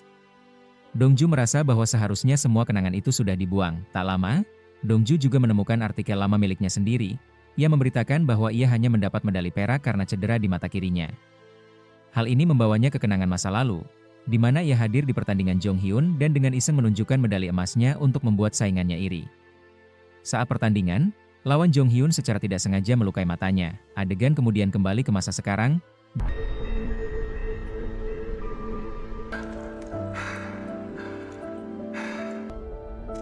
dan Jong Hyun tampak sedang termenung.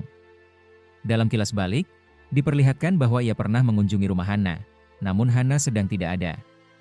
Saat hendak pulang, ia melihat seekor hewan peliharaan di depan rumah Hana. Ia baru menyadari bahwa di rumah hewan itu tertulis nama Dong-ju. Seorang tetangga datang dan mengatakan bahwa Hana sendiri yang memberi nama itu pada peliharaannya. Hal tersebut terus terngiang dalam pikiran Jong Hyun. Dong-ju kemudian datang menghampirinya dan memeriksa kondisinya, karena sebelumnya ia telah memukulnya. Jong Hyun mengatakan bahwa ia baik-baik saja, namun merasa aneh dengan perhatian Dong-ju.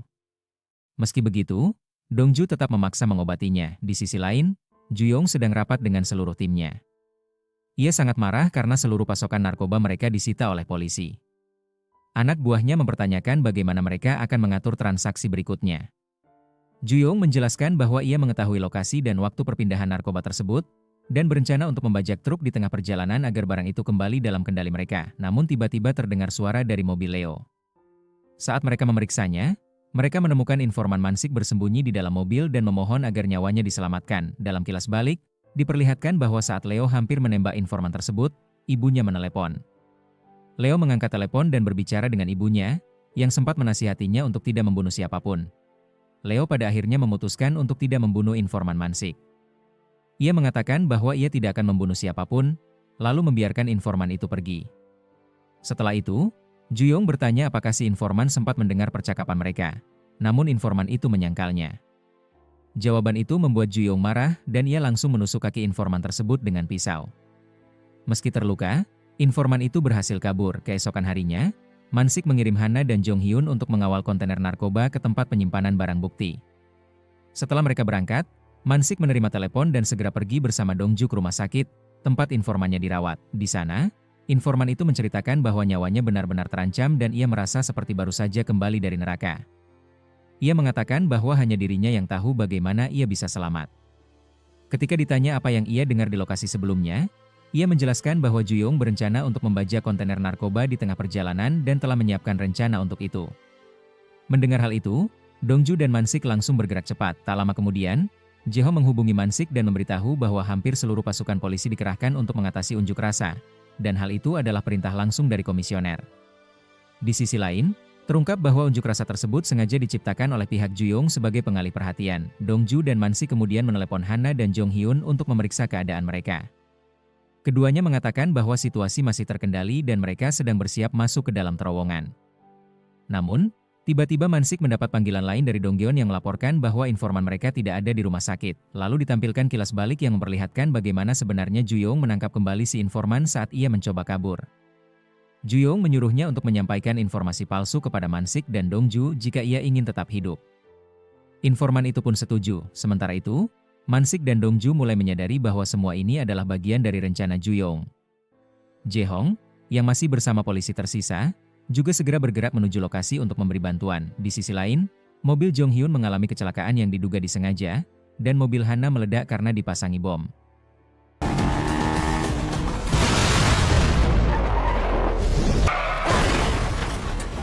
Meskipun begitu, Jong Hyun melawan para penyerang dengan tangan kosong. Sementara Hana menarik senjatanya dan mulai menembaki para gangster. Tak lama kemudian, Dongju dan Mansik tiba di lokasi. Namun para anak buah Ju-yong ternyata sudah menunggu di sana. Pertarungan sengit pun terjadi. Pada saat yang sama, mobil Jae-hong dan pasukan polisi lainnya juga mengalami kecelakaan di jalan. Namun Jae-hong berhasil keluar dan ikut bertarung. Dongju dan Mansik berhasil melumpuhkan semua musuh. Setelah itu, Dongju bersikeras masuk lebih dalam sendirian meskipun Mansik menyuruhnya menunggu bantuan. Saat ia mulai bergerak, beberapa gangster lain datang dengan motor dan langsung menyerangnya. Dongju mengalami luka serius, namun tetap bertarung dengan gagah berani. Meski sendirian dan terluka parah, ia berhasil mengalahkan para musuhnya. Setelah pertempuran berakhir, ia mengambil salah satu motor mereka dan meninggalkan lokasi dengan gaya seorang pahlawan. Di perjalanan, Dongju merenung bahwa dalam hidup, ada saat-saat ketika semua jalan terasa buntu. Namun seorang petarung sejati tidak boleh menyerah. Sementara itu, kondisi Hana, Jong Hyun, Mansik, dan Jae-hong sangat memprihatinkan. Saat ini, hanya Dongju yang masih berdiri dan bertugas. 그런 날이 있다. 빌어먹을.